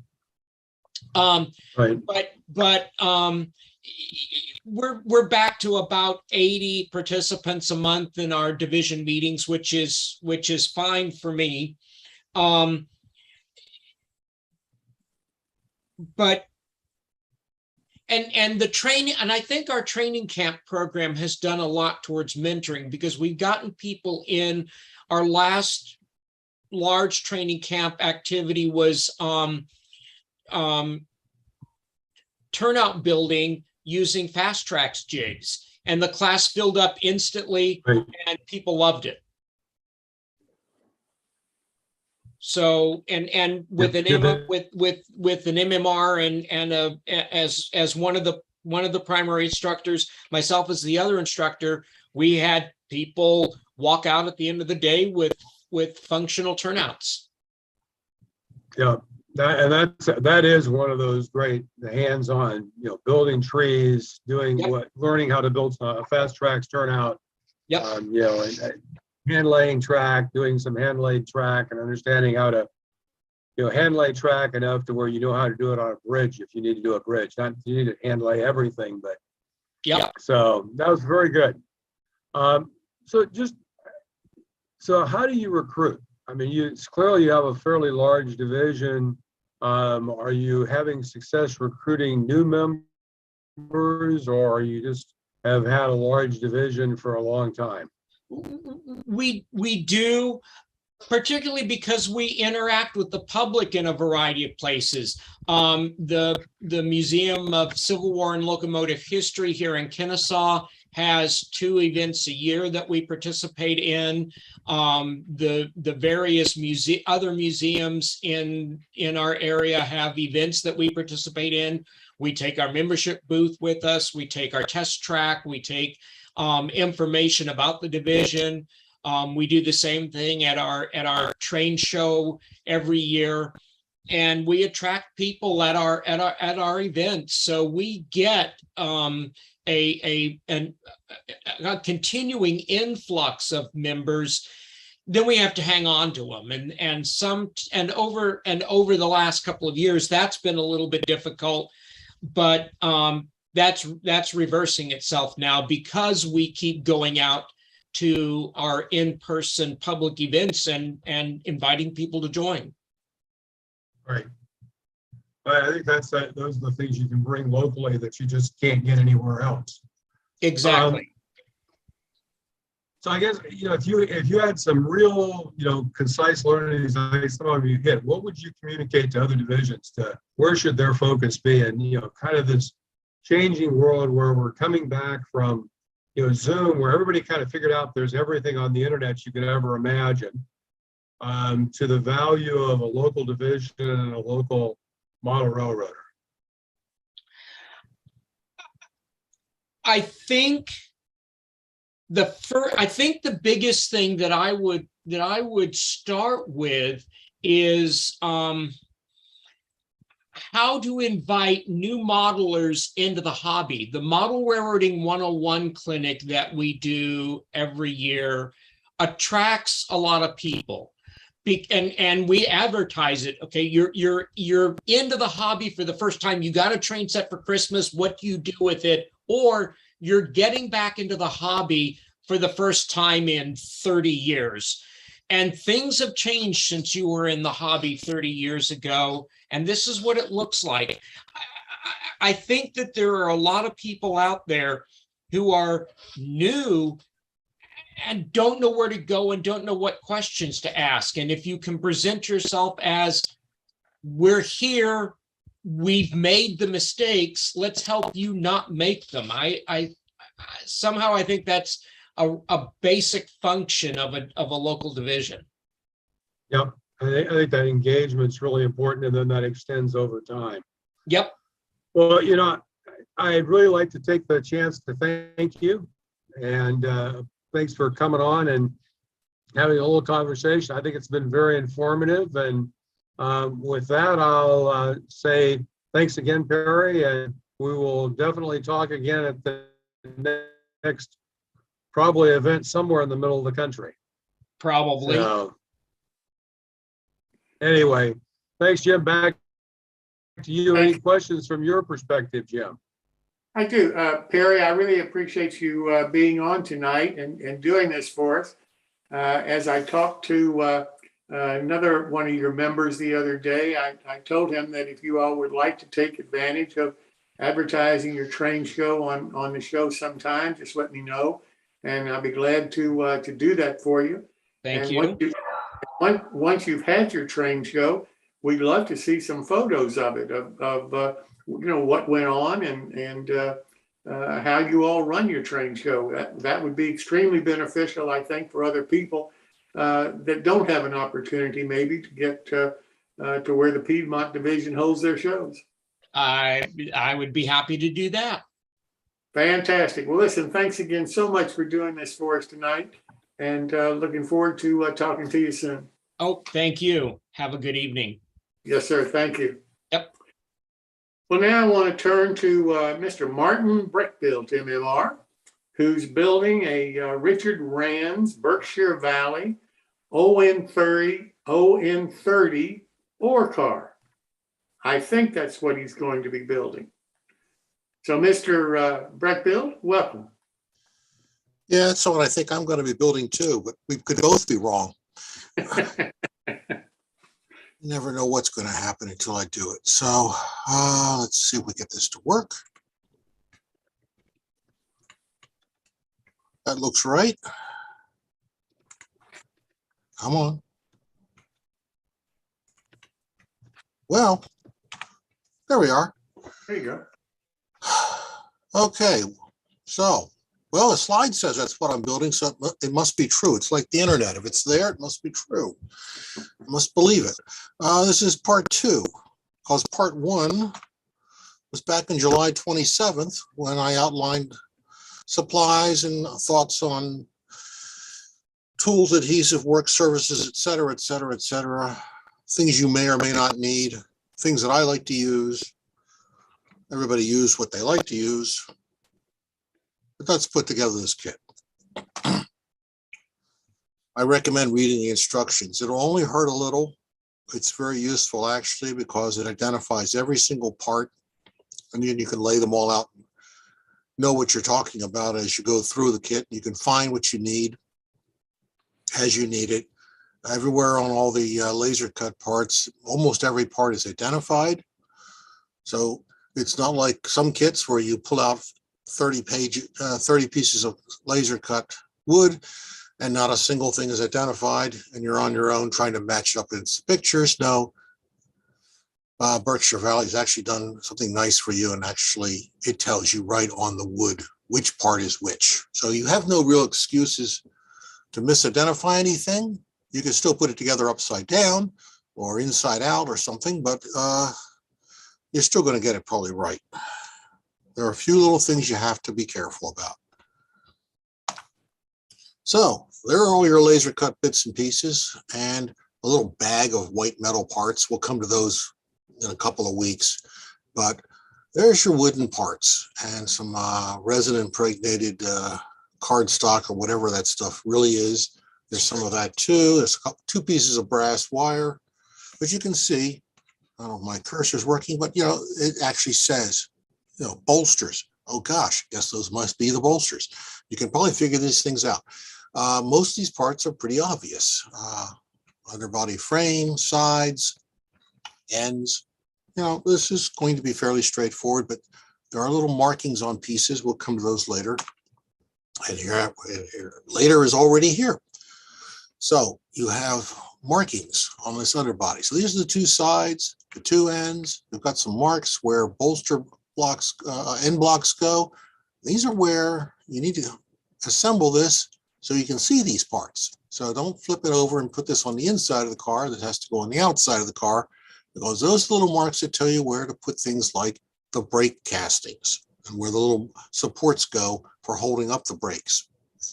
So those are the important things. So whenever you see little marks on something, you have to give it some thought. I need to see these later. Don't put them somewhere where I can't find them later. It's pretty straightforward putting it together. Tack on the sides ends to that base, and I'm using a little bit of glue, a little bit of CA, and snap it together, and you're done. You have your box made. This is pretty quick and easy. So you have a nice little frame, so you can start putting together the other fun parts. But this box goes together very simply. You very quickly have something that resembles a car, so it's kind of gratifying that it actually looks like you're going somewhere, and it actually looks like you know what you're doing. So just put it together. So here's, after I've got it assembled, yeah, these parts are on the outside, not on the inside. You want to be able to find those later. You could do without them if you screw this up and put it on the inside. You could just guesstimate where they go from the pictures, because Berkshire Valley was very nice to give you photos of partially assembled models. So you actually can follow along with their photos too. Okay, so you need this piece, which I conveniently put in the slide upside down so that you can't read it. But these are the brace posts, these are the angle blocks, and this is the block cap. So you're going to need those later. End sills, yeah, you're probably going to need the end sills. So you pop those out. And these angle braces, it only shows 7 here, but there are 8. I, for some reason, left one out of the photo, but they're actually all here. You're going to need those. So cut those out. I use a number 15 scalpel blade. You can use your finest X-Acto. These all come apart very, very easily because they're arranged with the tabs you need to cut with the grain of the wood. So you're not cutting cross grain. It'll pop right out very cleanly and easily. If you have a little bit extra, you can smooth up the pieces with a little bit of sandpaper, a sanding block, sanding sponge, whatever you like to use. It's not going to be a problem.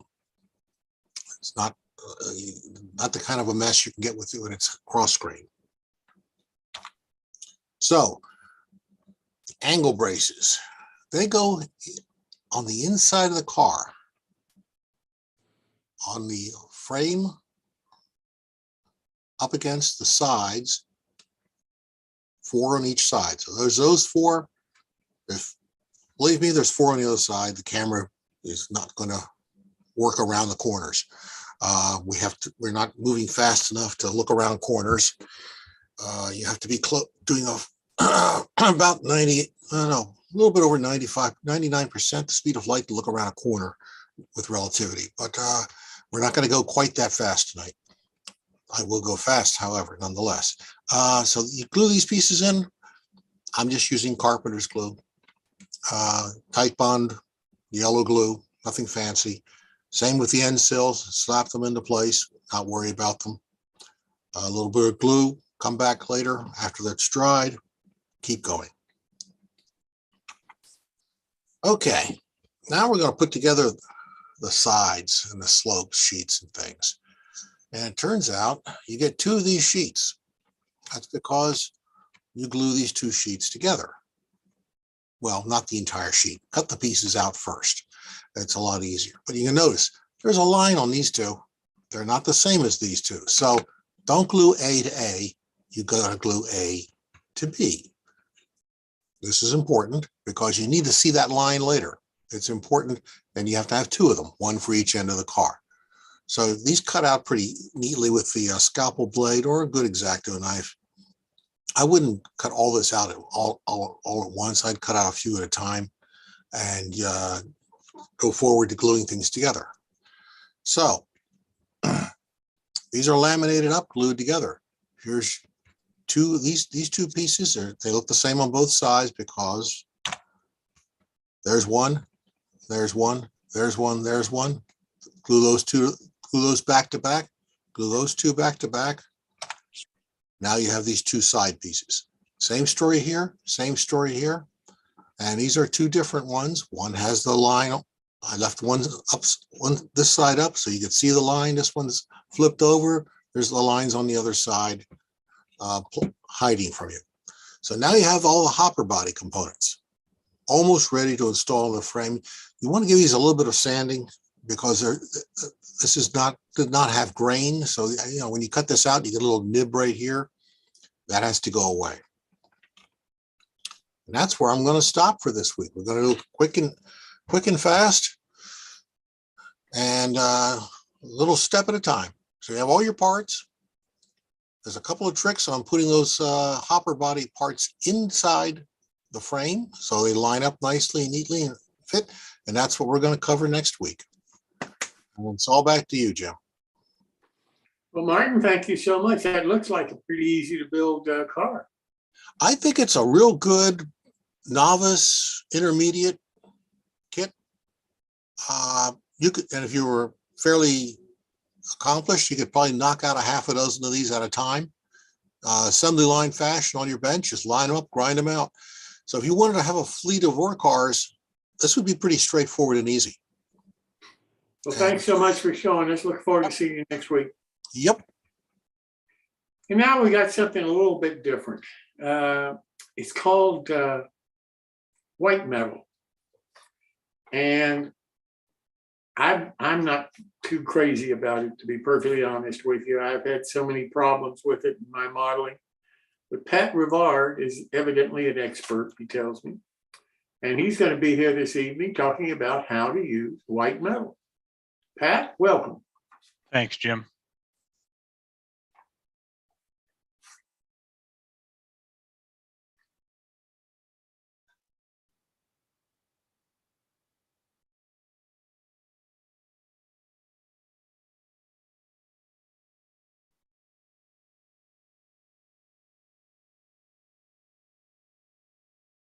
I presume everybody can see this. I can see it.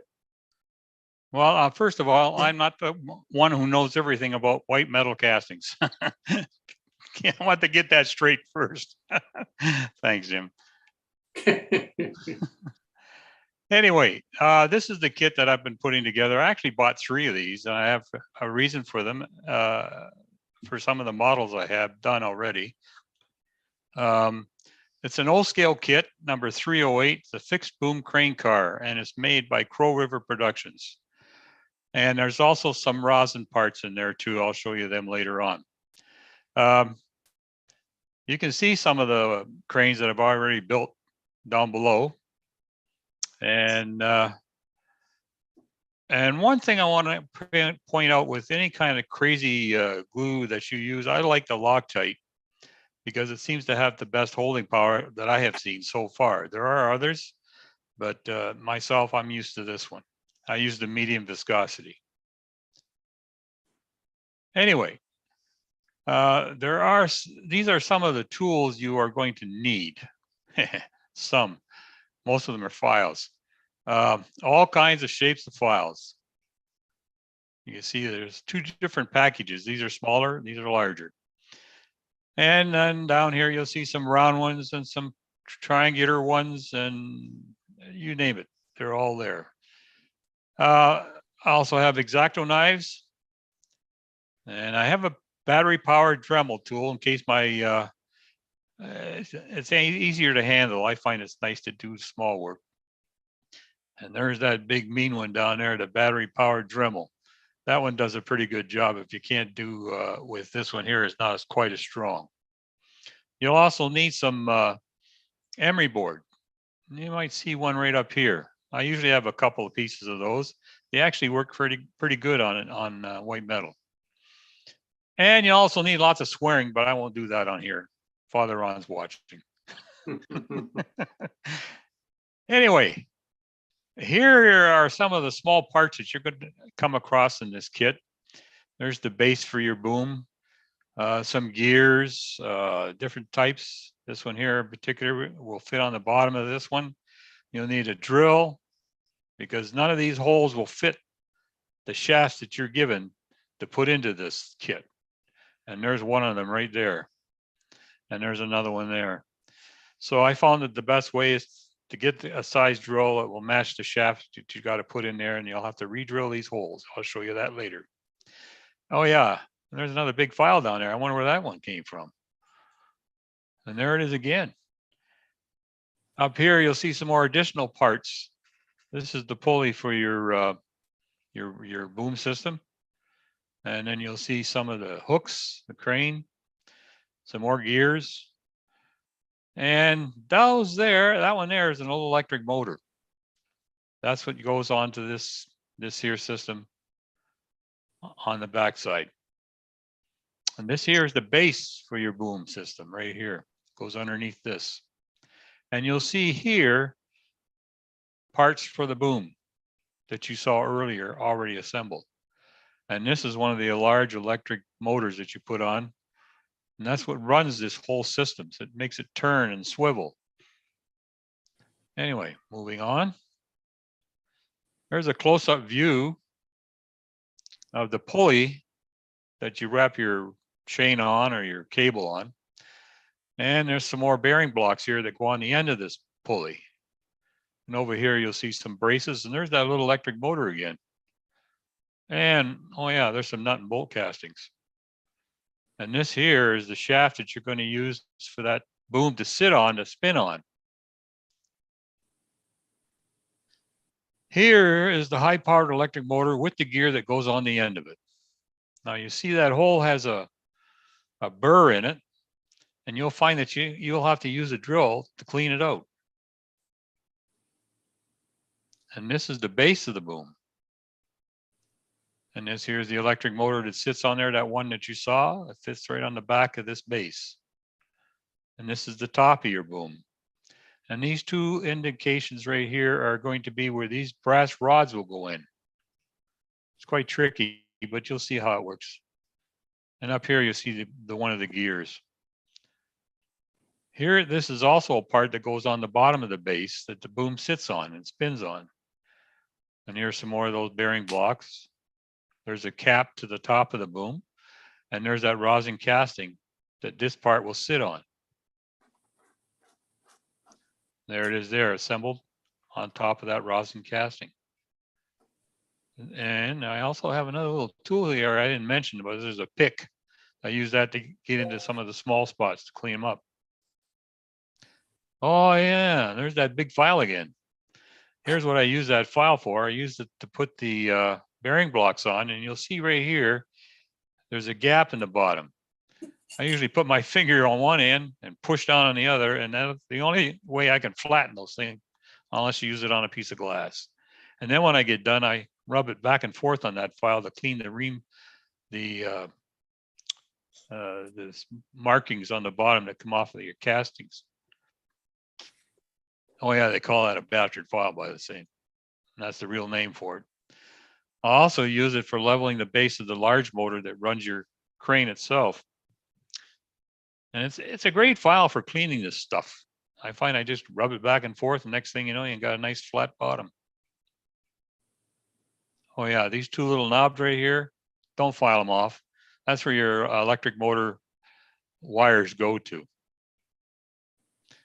Here's what I do with the drill and the Dremel. You have to use the electric one because it's the only way you'll get it to go through. I find you have to be very careful and watch your hands and fingers because you can go through so quick. Once it grabs a hold, you're gone. It's over with. You can see what I have to do with all those holes. Also, you'll see the two parts of that gear. It's a double, what they call a two-part casting. And what happens is when it comes out, they're not even. So that's where that three-cornered file comes in. And I tried to make it a little bit better so it doesn't look so outstanding when you put it on the part, on the building of it. And here's where that shaft goes, in that hole. This one here had to be drilled out the same. Whoops, gonna go too fast here. This one here had to be drilled the same. And then another one had to be drilled the same size. And oh yeah, over here, you'll see what these brackets are used for later. And there's the hook.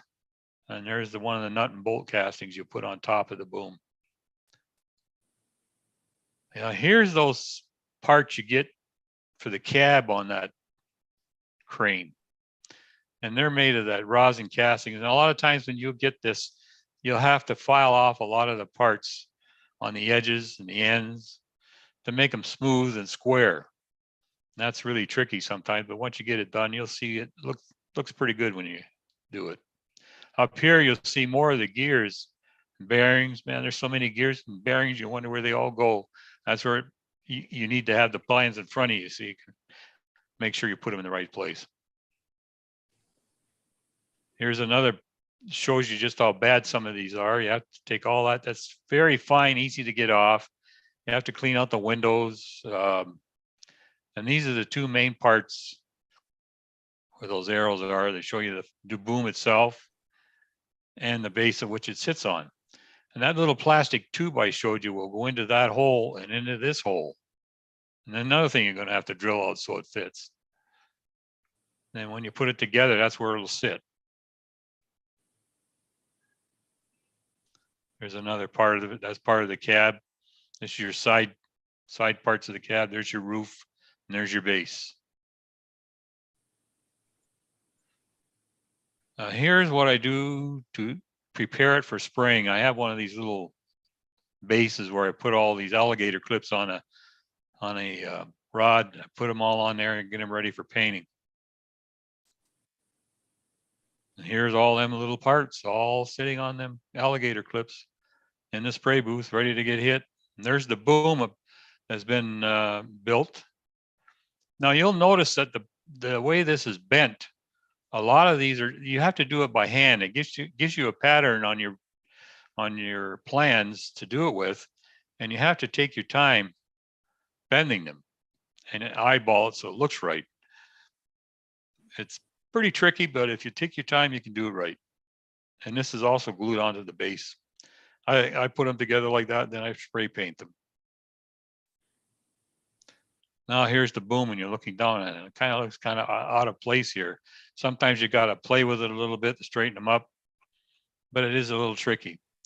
And there's the cross members you put on in between, and they're made of metal themselves. You have to cut them to fit. And there's one of the center pulleys, and then there's a hole up here to pass the string through to go across your main pulley at the top. There's those cross members. A little tricky to cut, make sure they fit. They give you a pattern on your plans, so you should be able to get it together pretty easily. You'll see some of the boom assembly already put together up here. You'll see more of it later. Now here's where those angle pieces go. And you have to glue them on, so I usually use the crazy glue on there to make sure it sticks, just like I do everything else. And here you'll see me fitting the bottom of these brackets with a board you have to cut them off to fit across the brackets. And there's something else I use to hold some of these stubborn parts together. You'll find that you'll have problems with it once in a while, but sometimes you have to force to get them to stay together. And there's that pulley again with the pillar blocks on the end of it, bearing blocks. And then you'll see here where that electric motor is sitting at the base of this shaft. Anyway, Jim, I'm going to hold off till next week to show you the rest of it. And there's lots of pictures of it already in place, so you'll see it there. Thanks, Jim. Well, you make it look so easy, but I've had so much trouble with white metal in the past. Well, bearing a few words, I mean, sometimes I have a lot of trouble too, but the outcome is really nice when you get done. It's just unbelievable. I've tried several different ways. Sometimes I'll assemble it, then I'll prime it. In this case, I'm assembling most of it and then priming it afterwards. Last time I put it all together, and then I had them already primed and cleaned and primed before that. And I found that the glue holds better on the metal itself rather than on the primer. So that's one of the tricks I've learned. And make sure the surface you're gluing together is either filed a little bit with that, that pad file which you use for your fingernails. Just clean it a little bit so that your glue will have a surface to stick to, because metal has a smooth surface usually, and it won't stick very well. That's what I've learned. Anyway. Sounds like good advice to me. Well, we'll look forward to seeing you finish it up next week. Thanks, Jim. Thank you, Pat. You're welcome. Well, now we've got a real treat for you. This gentleman's name is Jan Willard. Howard Zane tells me that his locomotives are running because of this modeler. He's worked on, I think, everything that Howard has. And from what Howard says, Howard says that he is the person that you need to maintain and to repair and just deal with your whole locomotive fleet. So please welcome Jan Willard. Jan, welcome. Thank you very much. Can you hear me? Yes, sir. Okay. Clear up something right off the bat. Primarily, I do brass. I do very little plastic. And everything I do is brass related. It'd be HO scale or O scale. And I'd been working with Howard for several years. He gave me an opportunity. The person before me, his name was Charlie, an older gentleman who died when I was coming there every Wednesday, and I got an opportunity because of Howard. We did a lot of different types. We do kit bashed. A Bowser unit would come in, someone kit bashed. He wanted me to change that, put a motor, put sound in it. Some of these jobs can be quite tricky. But since then, I've even branched into something else. I'm doing custom brass work, which means a person will send me a locomotive that they bought, and he'll send me pictures of the actual locomotive along with the parts, and I want it to look like that. That means I'm going to cut it, I'm going to solder it, I'm going to fit it, I'm going to make it look like the real thing as well as make it run. This takes many different skill sets. And it's very challenging. It's very rewarding, but it can be it can be a lot of work. But the end result is something that'll last probably longer than I'll be around. And so I wanted to clear it up first because I don't just do locomotives. I don't, like I said, I've gotten into O scale. I even did a third rail sunset cab forward recently, which was a lot to hold in your hand. Yeah, yeah. But it's a lot of fun because with brass, this is my feeling, it's limitless. For one thing, you can make parts. I have to make parts sometimes. Right. I can't find them. I got to make them. So I got to measure them. They got to look like the real thing.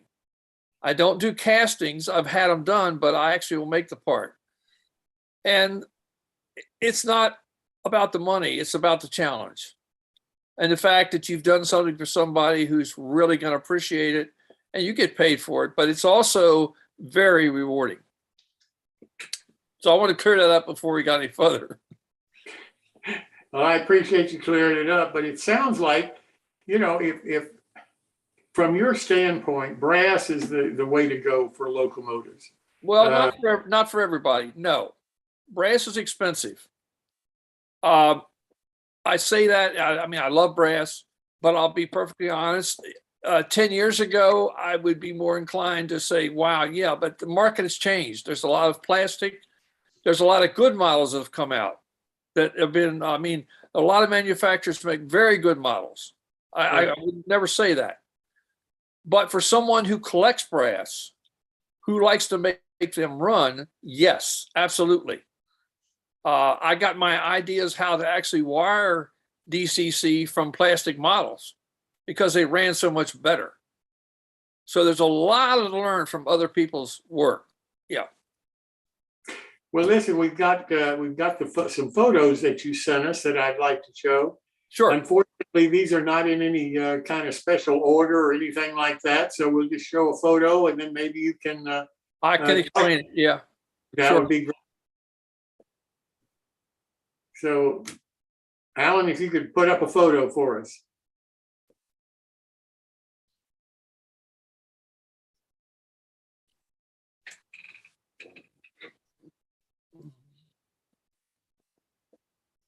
Karen, how did you get involved with Howard? Because he talked to me like you are the wizard of his fleet.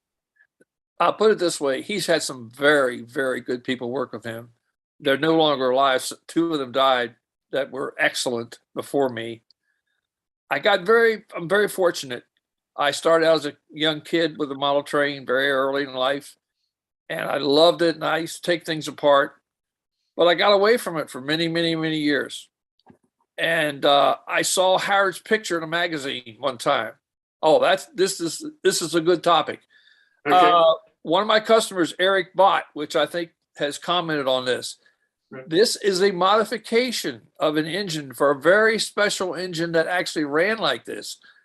I had to make those pieces on the top, okay? And there's one of these. This is a very interesting locomotive. Yeah, this is quite a job. The guy had to bend it, had to make it fit, had to make it look like the original. And you can see the top part of it. That's what I'm talking about. That is really tough to do. Absolutely. That's brass, right? Oh, it's all brass. Yeah. What thickness did you make it with? It depends. I look at the original model and I try to duplicate the same thickness because if I don't, it's going to be out of place. I got you. Oh, that's one of my pride and joys. That's a 210-10-2 Virginian that was sold. That is not how the model looked. That is like the real deal. All that piping up front on the side, right-hand side, is all work I was given by Eric.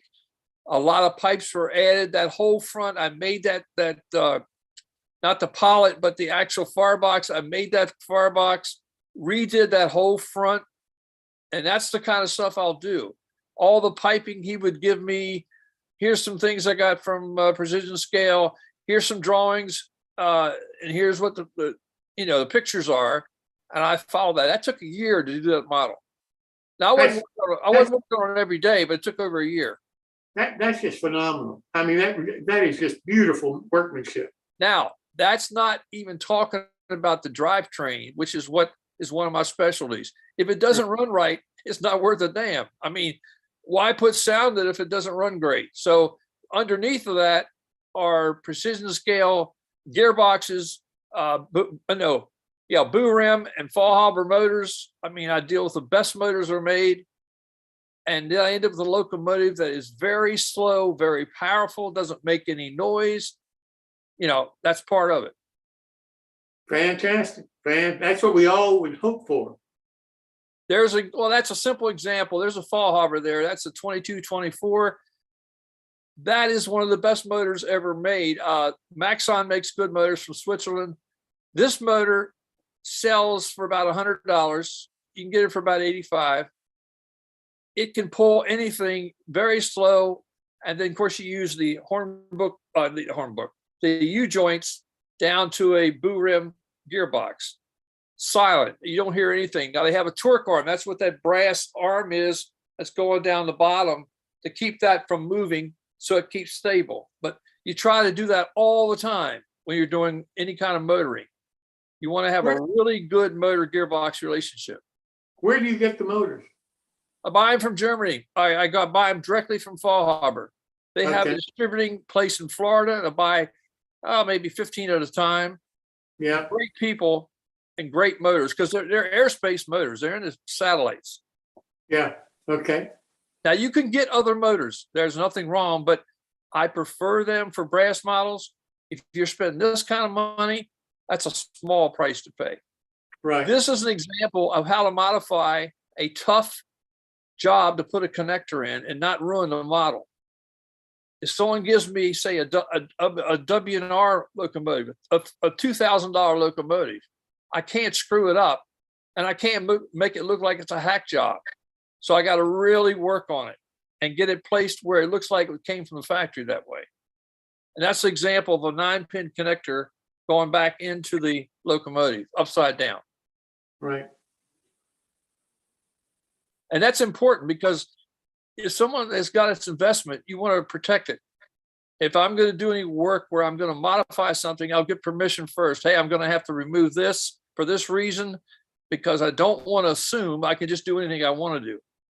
Jan, how do you match up the gearbox with the motor? What do you have a special way or some method? I have a method, but a lot of it is a lot of learning.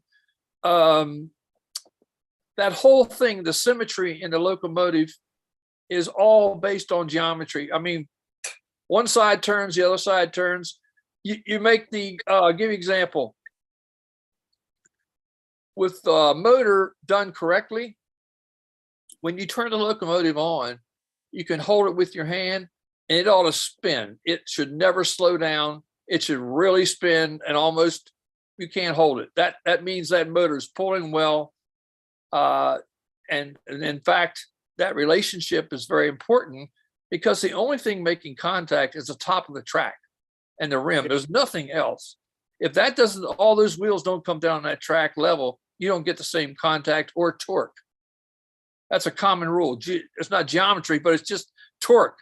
So people would used to add all kinds of weight, they liquid weight. Well, there's nothing wrong with weight, but that's not all the issue. The issue is how well is it adhering to the track. And I'll say this, I'm probably going to kick myself for saying it, but one of the things that I remove from jobs I do is all the springs because they don't do a dang gone thing. They're just something that Bill Ryan decided to put in with Pacific Fast Mail. Those locomotives are too small for a spring to have any real effect.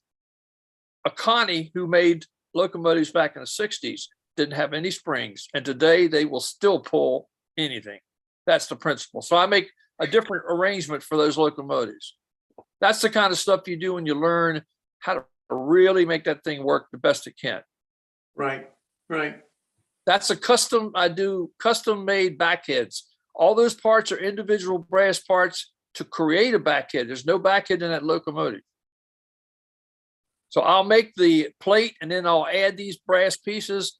I drill out the holes to put a firebox flicker light in it. And on all the locomotives that I redo, I normally, if they have an old-fashioned open frame motor, I put a can motor, I'll put a backhead on it and do this. I can't always get pictures of the actual locomotive, but I can come pretty close. And that really gives it a lot of authenticity. Now your pieces are what? Precision scale?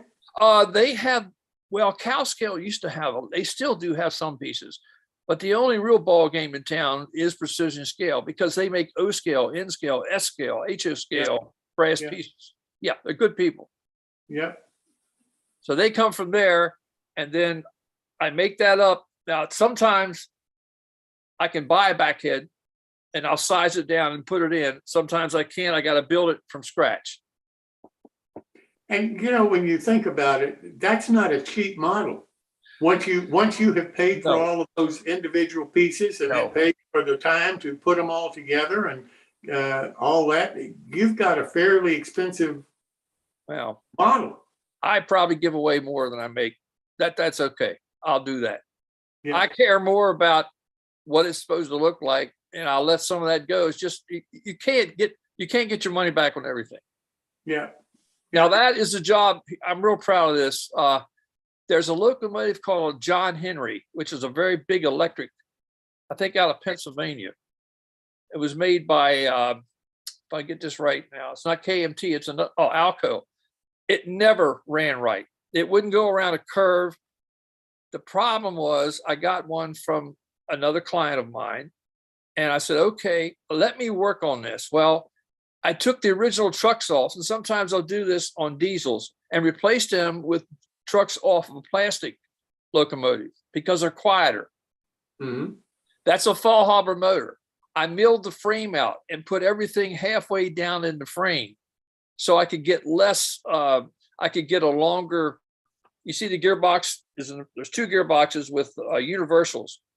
Yeah. To make that work right, with those four trucks, they both swing at the same time in opposite directions.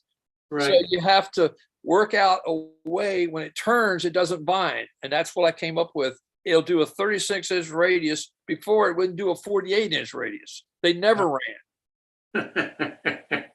But that's the kind of challenge I like to do because it makes the model better. Yeah. Absolutely. What else? Okay, yeah. Getting back to the parts. Yeah, that is a lot. It is a lot of money there. However, I've gotten returns back in my business. Yeah. My business has tripled in the last 2 years. Tripled. Okay, I can't even keep up anymore. And this Jan, does that surprise you? Yeah, because I never thought I never ever thought it'd be like that. But I've been very fortunate when you have a mentor like Howard who promotes you without even asking. You can't get it better. Well, he's a promoter, I'll tell you that, because he's great at it. And I mean, I get calls from people in Europe. I get calls from people I don't even know, you know, and a lot of that's because he's told them about me, and I appreciate it. Yeah. Well, he gives you credit for keeping his locomotives going. There's no Well, question. I'm still working on them. I still got jobs to do. I saw him last week. He never stops. Let me ask you this. What about preventive maintenance or just normal maintenance? Yeah. What advice do you give your customers about that? Okay, I'll say two things.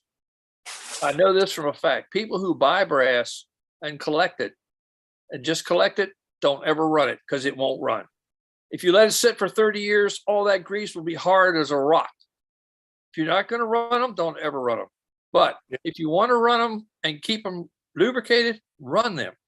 Because a little bit of oil, you don't need to have an enormous amount of lubrication. But if you run them enough, they really keep on running. Now, it's different because they already have some grease in the gearbox, and the wheels don't need that much. But if you let them set, that's what hurts them. Yep. Yep. Gotcha. Alan, do you have any more pictures for us? Working on that. Oh, okay. I know. I probably got 10,000 pictures here from years and years, but I'm not putting those in. I keep them so I know how to do the last one I did a year ago. You know, what did I do? Oh, okay. Now here's an example. You see the underneath, that's a firebox flicker coming through. It's not flickering, but it's in there. And of course, there's cab lights in there, and it illuminates because you paint the dials and everything like that. It adds a nice effect if it's not too much. If it's not too much orange light, if it gets to be too much, it's overkill. So sometimes I got to back it off a little bit, put a little paint on it, to make it not too much. And you had a picture recently there with a camelback. Okay, now there's one with, everything's in it. That's the same kind of thing we were talking about. Right. Um, Boy, that's just beautiful. That well, is, it looks good in the nighttime and even the daytime. And when I do the marker lights, which are the ones up front, in addition to the headlight, you got a lot going on there. yeah. And they're Absolutely. also brass. Absolutely. But you got to have I have a very special drill press from a company called Servo in the United States. Has like an 18 or 20 inch throw to it. So I have to use that to get down inside the cab to make holes for these, where you see where the little holes where the flicker comes through. You got to Yeah. drill that in place. And having that is really, really an advantage. Oh, I bet. That's Yeah. just beautiful. It's just outstanding. No question about it. Thank you. Jan, of everything that you've done for your customers and so forth, what's your favorite? Well, favorite what? Project or? Yep, favorite project. What's the one that really you think back and you say, oh yeah, that's it. I'll never do anything better than that. No, I think the most favorite thing is the ones I'm afraid of, because every time I do them, I get more joy out of it. It's the ones that I think, oh God, I don't want to do that I end up loving the most. Fantastic. Because they're a real challenge. And I've had several of those. When you talk about a real challenge, what is the challenge of it? Okay. What is the challenge?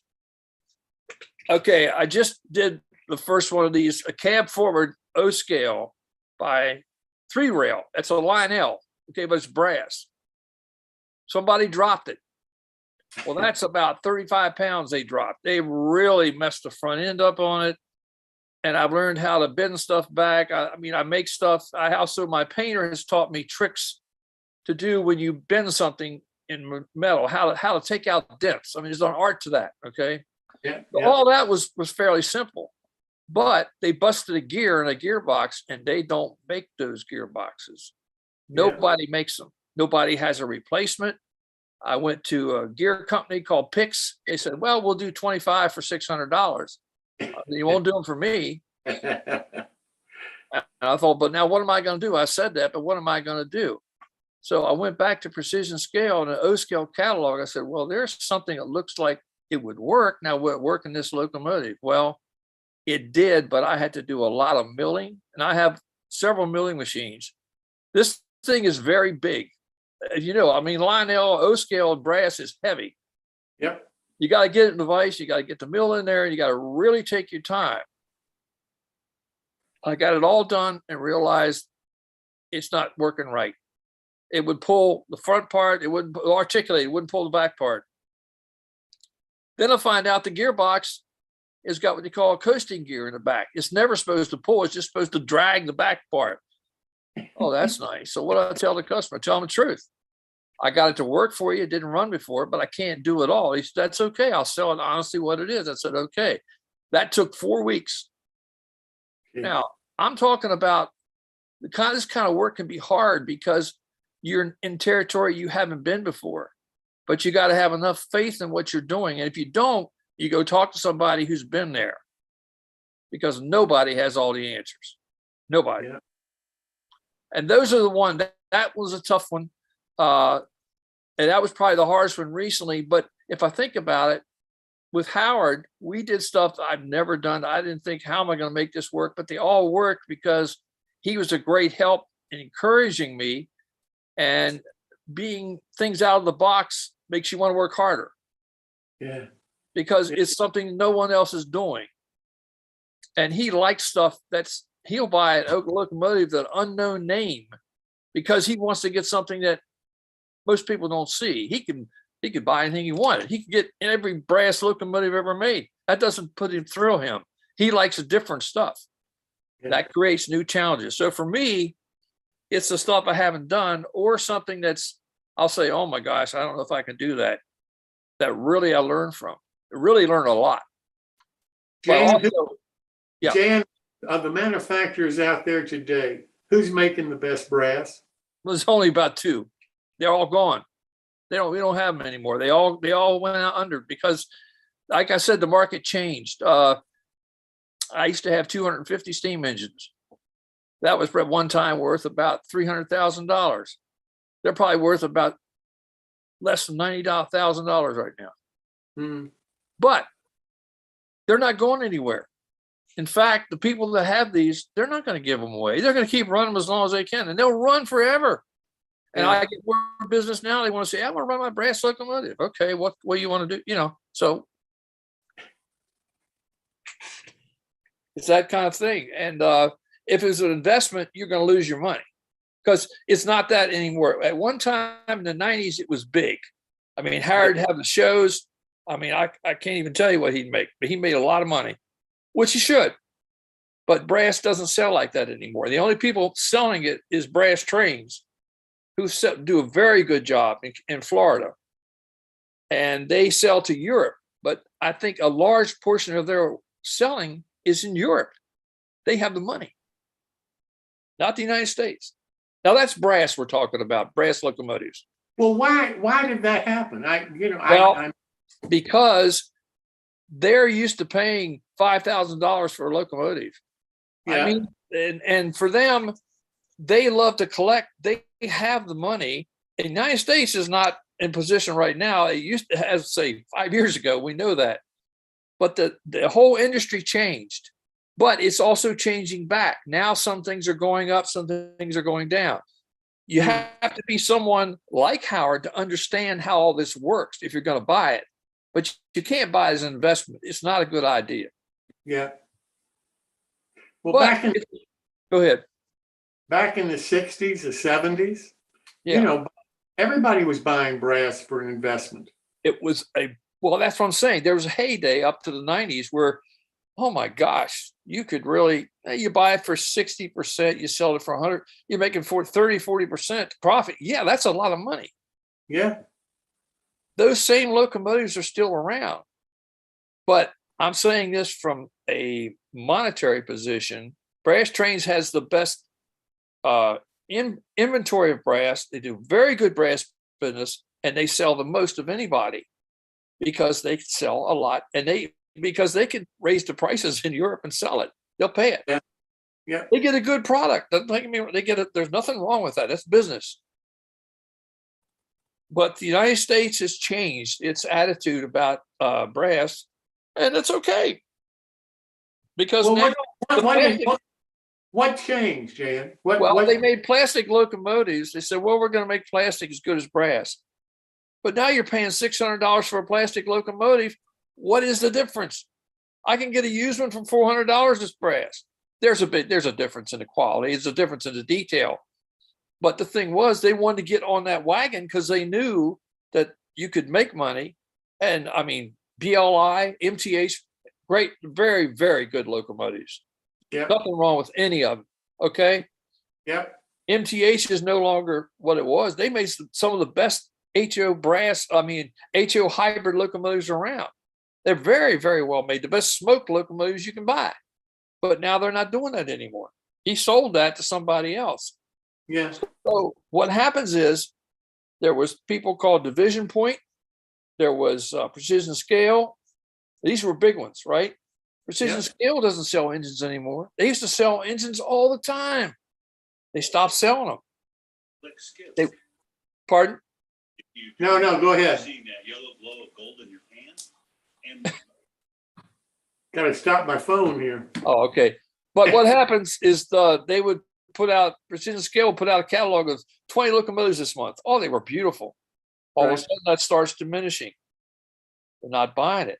As that goes down, that whole market starts changing as far as new locomotives.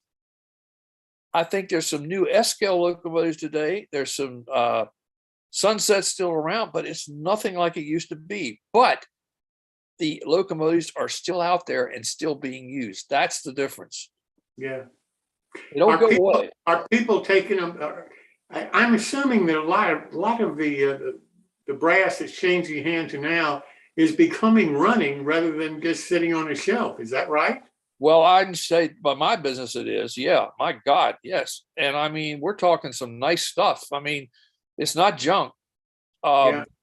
Now, the gentleman that did the thing on the lead, on the metal, I remember that distinctly because they used to use lead in the wheels, on the wheel frames, on the brass back in the early days. Yeah. Well, 40 years from then, they start exploding because the metal would get, it has impurities in it.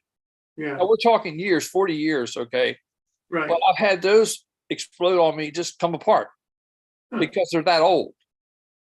See? Yeah. But now a brass wheel is not going to do that because it's Right. all brass. But they didn't change that for a long time. However, I know I'm running my mouth. Precision Scale makes the best gearbox. Well, its casing is white metal, which makes it stable. It's not Delrin, it's white metal with a really high-end bearing, and they make their gears and all very precision made. They're the best gearboxes around. I'll be darned. And they're made in Korea. Bow Rim is where they make it. Yeah. And at one time, NWSL still makes a lot of stuff, but they're not comparable. They're not comparable in price either. But for the brass locomotive, you buy one, you would see Bow Rim in it. I mean, that's just because they're high end and they will run for a long, long time. It's So a niche market, you know.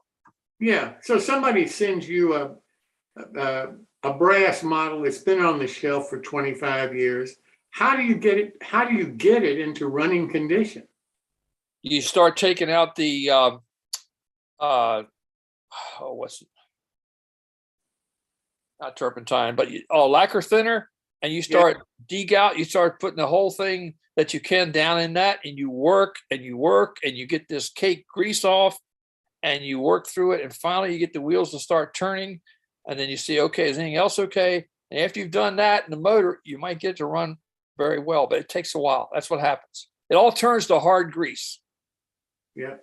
Yeah. And it's unfortunate because it won't run that way. In fact, sometimes it'll burn the motor up. If they try to run it and keep running, the motor's trying to turn, that stuff just turns to almost hard rock. But you can fix it if you get the right chemicals. And like I said, a lot of times lacquer thinner is good. You don't have to do anything any more than that. But if they don't, like I said, if they're just going to sit, just let them sit there forever. Don't run them because they're not going to run. Yeah. Yeah. Now that's somebody who has let it sit for 30 years. Oh, it's perfect. It's never been run. Well, keep it, okay? Yeah. I'm being very sarcastic, but no, from a running standpoint, it's probably going to have trouble. What percent do you think the people that have brass are running them? More than we probably know. I've seen a change. I mean, I really have. However, as I said before, brass is for somebody who wants to, has the money, who wants to spend it, who loves that. And as much as I love it, it's not for everybody. And everybody can afford that. That's a lot of money. Yeah. $1,000 for a locomotive is a lot of money. Yes, it is. But there is a group of people, and I work with them, that's nothing to them. You know, that's spendable money. Are you getting much 3-rail business? I could probably get more if I wanted it. I'm not looking for it. I mean, I'm backed up to 100 and some jobs. I mean, I've got 5-6 years of work just in backup on HO. Yeah. I feel bad because sometimes I can't get it done quick enough, but I'm not going to rush anything because I want it done right. I don't know. I mean, 3rd rail, like I said, probably not. More O scale than 3rd rail because O scale sell by itself. Yeah. 3rd rail, that was my first experience. And I can't test the electronics in 3rd rail. I don't have the setup they use in 3rd rail. There's something different. I'm not a part of Line L, but 3rd rail with DCC has something different. There's a lot of electronics in there. Yeah. Yeah. Huh. And with all the decoders that I do, various brands, I mean, all the equipment I have here for different decoders, different speakers, all that kind of stuff, I have to inventory all the time. Is there a speaker that you like more than the rest of them? Big ones. No. For steam, anything 1 inch is about right. I mean, you want to have a speaker with the with a baffle. You have to have a baffle if you want any kind of pushy kind of air. With diesels, you can use little cube speakers. They're fantastic. You can use one or use four, and man, you use four, they really bark. Those little speakers from Locksound are the great speakers, the box speakers you put together, and they have a baffle. Now, there's other speakers I get that are the same idea, a little bit smaller with a baffle, depending on the locomotive. Because a lot of times the tender, I can't get in the tender, so I've got to cut the tender. If I can't get in the front of the tender, I'll take it apart, create the hole, and put it back together like it was never taken apart. That's a lot of work, but you know what? It looks like it's done that way, like it was made that way. It looks very professional, and no one's going to complain with that. If I have a bunch of holes and there's extra holes, I hate that. That's sloppy workmanship. So I decided to do it that way. You doing much dead rail? Dead rail. I'm lost here. What do you mean? Battery power? I know about it. No, I haven't. I'm aware of it. I haven't done anything. No. I don't know. Well, I'll tell you honest, with Howard, we had trouble with we still have trouble with the wireless units on the track. They don't always, they're just they're really not consistent all the time. And that's an aggravation factor when you have somebody over. Yeah. But that could be the house, that's probably some interference there. Yeah. But there's a lot of new stuff coming up. In fact, using your phone to run the train is not something new, but people are going to that, which is kind of nice because you can run the throttle right on your phone. And that's better than the ones you buy from NCE. I mean, because it's smaller, it's very accurate, Well, it sounds like you've got a backup as long as you do right now. What do you tell the customer that calls you up and says, gee, Jan, I really like to use your services? Yeah, okay. I have them all the time. Right now, it's 7 months before I look at it. And I said, if you want it, I'm not going to touch it for 7 months because it's going to sit here for 7 months. I can get in a 7th month queue. All I'm trying to do is be honest. Because if I say I'll take it, all I end up with a lot of locomotives I can't get to. I'm only one person, Sure. But 7 months out, I can actually mark that on the calendar and say, hey, this guy's coming up next month and get him in there. And while I'm doing that, I'm still doing my regular work, plus things that come in. It never stops. It's a great thing, but it's a lot of work. What about DCC? You have a favorite? Yeah, I still like soundtracks. Got it. I'll tell you why. I like the sound that Locksound has a lot of nice sounds. For diesel, I think they're fantastic. QSC is nothing wrong with these. My experience has been the last 5 or 6 years running down there with all those locomotives. They have a good sense of humor and they're very beefy. They don't blow up too easy. That's why I like them. I can mistreat them sometimes and they'll still work. Make a mistake and they'll still work. Now that's important because sometimes you can do something that's not your fault and all of a sudden the coder's going, well, that's $110. You got to get fixed, tear it out. But the soundtracks has been very good. Well, let me open this up and see if any of our viewers have any questions for you. Does anybody have any questions for Jan that you'd like to ask? I have a question, Jan. Sure. On the detail parts, are most of them all soldered in place or do you use epoxies too? Here's what happens. I do as much soldering as I can because I'm pretty good at it. But when I have a locomotive that's painted, I get a part that's got to go on and I'm not going to repaint it. I'll glue it. You bet I will. If it's not anything that's load bearing and I know that I really can't solder without making one hell of a mess, I'm not going to do that. Now we're talking about a handrail, and with Sinbad, which I used before, it's a pretty good glue. It's a little bit stronger than ACC. That works pretty well. But if it's something like a pilot or something, I'll solder it. Absolutely. Where do you get Sinbad at? Sinbad's in Florida. Okay, I'll have to get a hold of Jim for that one. Just call Sinbad. They'll send you a kit. It's very strong. It'll do wood to metal, metal to metal. Don't get it on you. And be sure that that's where you want to put it. It's very good. Now, versus, say, mercury ACC, I use a lot of that. Okay. And of course, in all my locomotives, I add a lot of contacts. All the tender wheels have all contacts. You know, that's part of how to make them run right. So I use a little PCB tie from Clover House. It's actually a railroad tie, but it's make like a printed circuit board. And that's a spacer that holds my contacts on. I glue that and I use that so I can get it up off of the tender and use that on the wheels. Okay. I started doing that a long time ago. It's worked out really well, especially with DCC. Hey, Jan, this is Bill Neal. I have a quick question for you. Sure. What do you use to quarter the drivers when you put them back on? Do you use Northwest short line tool, or I do use you have my something eye. different? I'm not being smart. I used to do that and I realized, Jesus God, this is not any rocket science.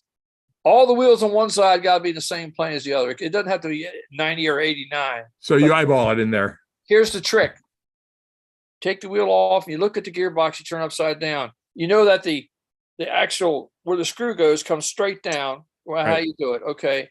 And if you look at the spokes on the wheel, you'll notice where they are in relationship to the gearbox. Yeah. Go on the other side and go 90 around and you'll say, oh, well, they ought to be here. And that is as good as it's going to get. There's 18 spokes, so it's not even 16. You don't care about that. You care about where are the spokes that are closest to the center line running horizontally. Yeah. And that's kind of your guide point. By the way, I fought through all those brass models, very sympathetic with you. So cool stuff. It is cool stuff because there's nothing you can't repair. No. And I'll tell you something, those PFM engines run forever. They are workhorses. Yeah. It's amazing. I had a key and a PFM side by side drilling holes. I could punch right through the key brass real thin. I worked forever and had to lubricate the drill bit to get through the brass on that PFM. Holy cow. Well, he did a lot of really good locomotives that will last forever. Yeah. And I've got a lot of J's from him, a lot of Western Maryland stuff and lots of Twitchers and you know. Yeah. I mean, I do a variety of stuff and they are very good. You know, their drivetrain is very strong. Yeah. I mean, one more comment. Yeah, I went out with blue rim gearboxes on all those guys, but I was so delighted that Broadway Limited brought out the Pennsylvania Railroad Decapod.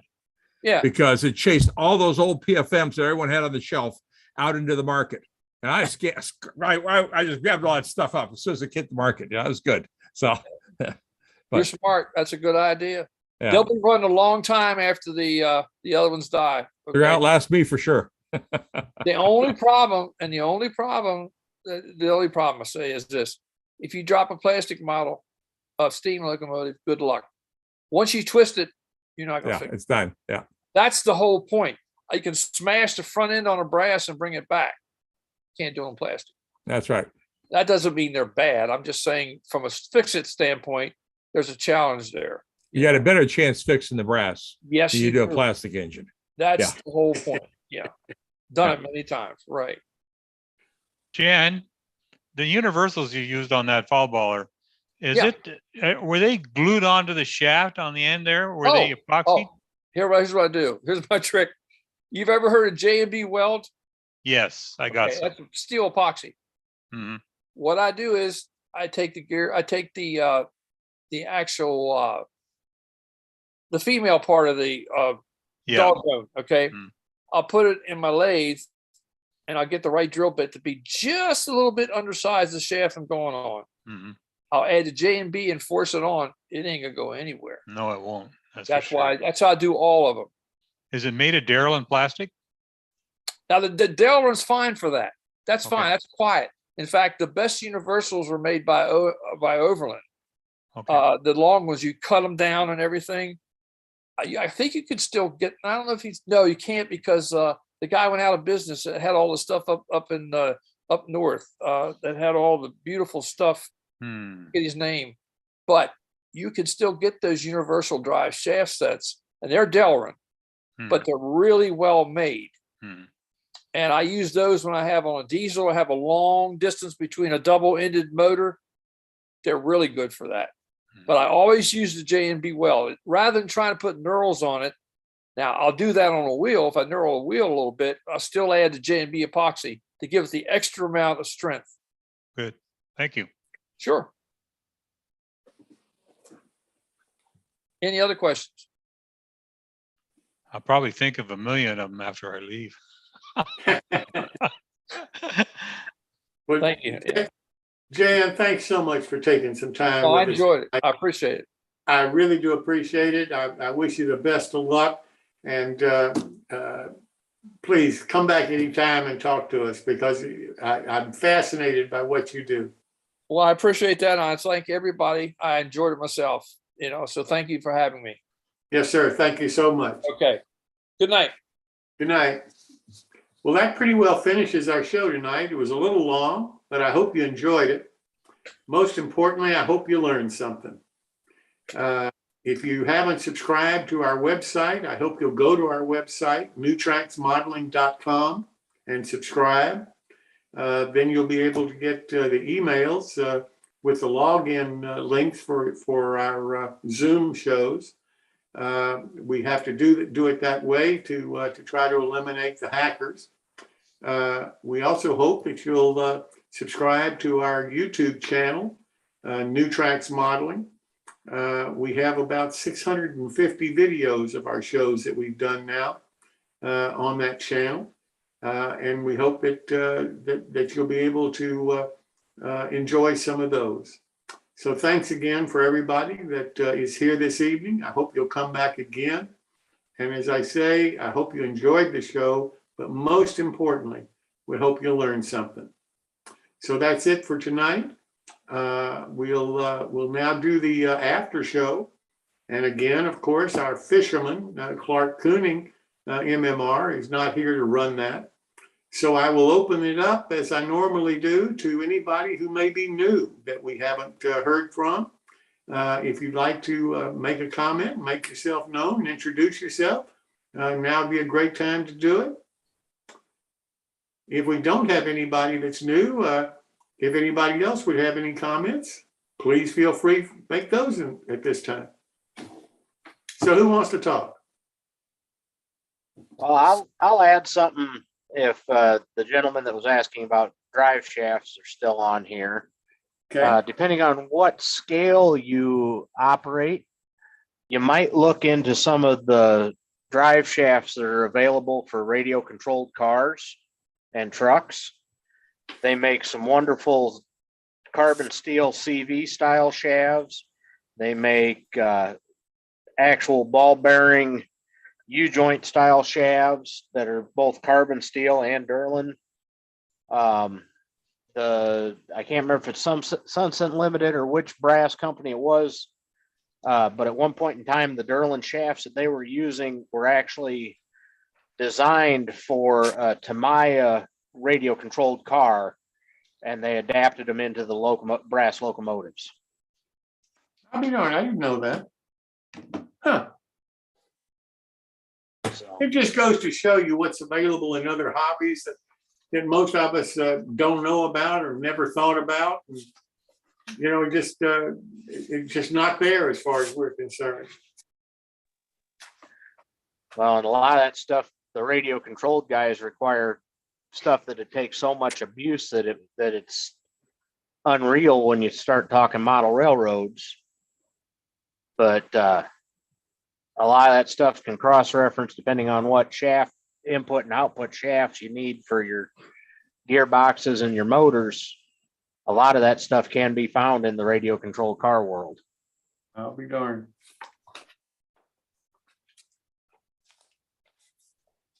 Last show there was a gentleman on John Mack that had some information about Ted Becker, and I'm wondering if anybody's heard any current information about Ted. I have not, but I know that he was awfully ill last week, and I hope he's much better. But I'm just curious if anybody may have heard from anybody else about what his status is right now.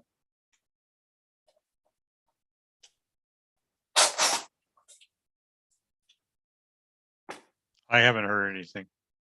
Okay. Well, Pat, you were right. Tonight was an interesting show. It was. I think if it could have gone wrong, it did. No. Anyway, I think we did all right. We got there. That's the fun of running a live show. You got that right. We got there. Finally, we got there. Yeah.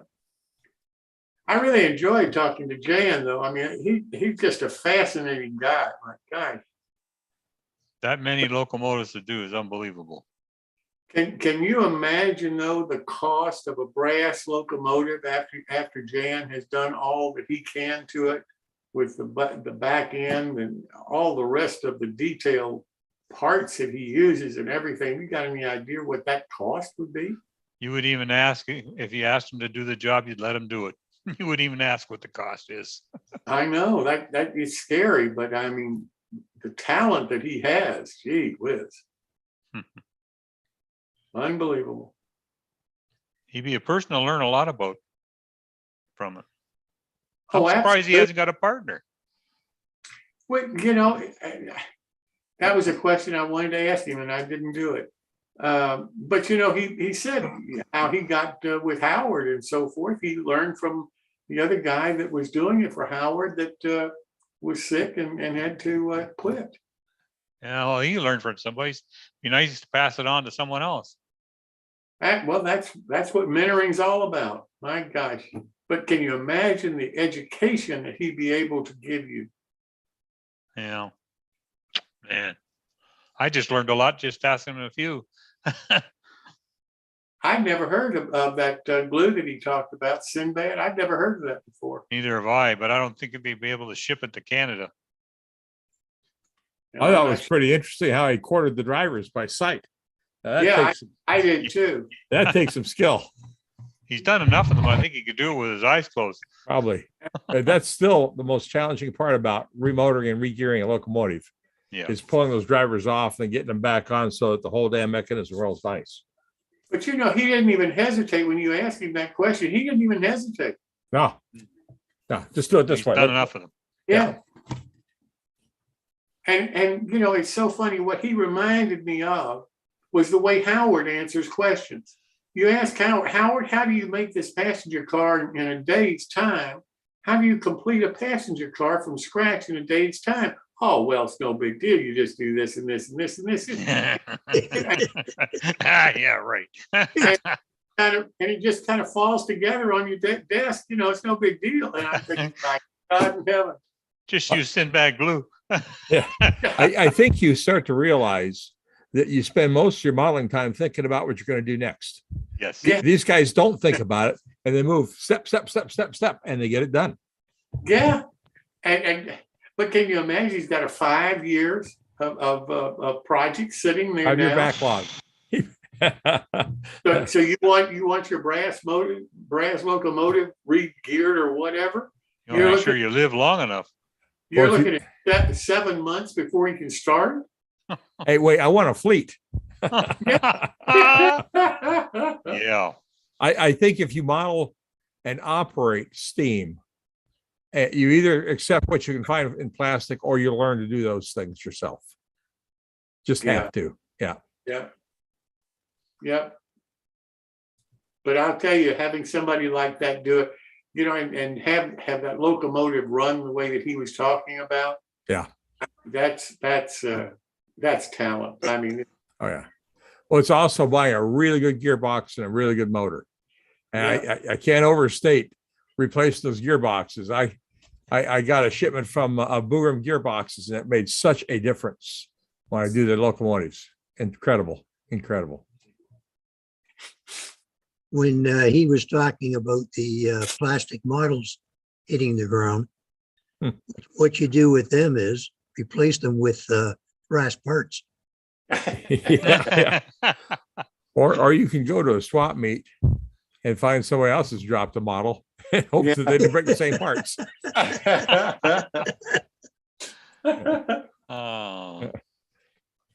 I have had a pot metal locomotive fall off the layout and hit the ground. Oh, smashed the cab. It was super detailed. It gone through an NMRA contest, and I was stupid and ran across a bridge that I hadn't put footings in, and the whole damn bridge just tipped because it was so heavy. It was a Bowser, Oh, And I heard the smack. I look over there and oh crap. And it just it smashed one side of the cabin and knocked some details loose. I just took the whole thing and put it in the cabinet with the smashed side in. So I didn't have to look at it and just set it there for a couple of years. I eventually got the courage up to push it back into place, but it did repair all right, but it wasn't ideal. just leave it at the bottom of the gully as a smashed engine. Yeah. Yeah. Not a bad idea. Yeah. When Until you're I- ready to work on it. Yeah. Yeah. Then you bring When I- up the big crane. There you go.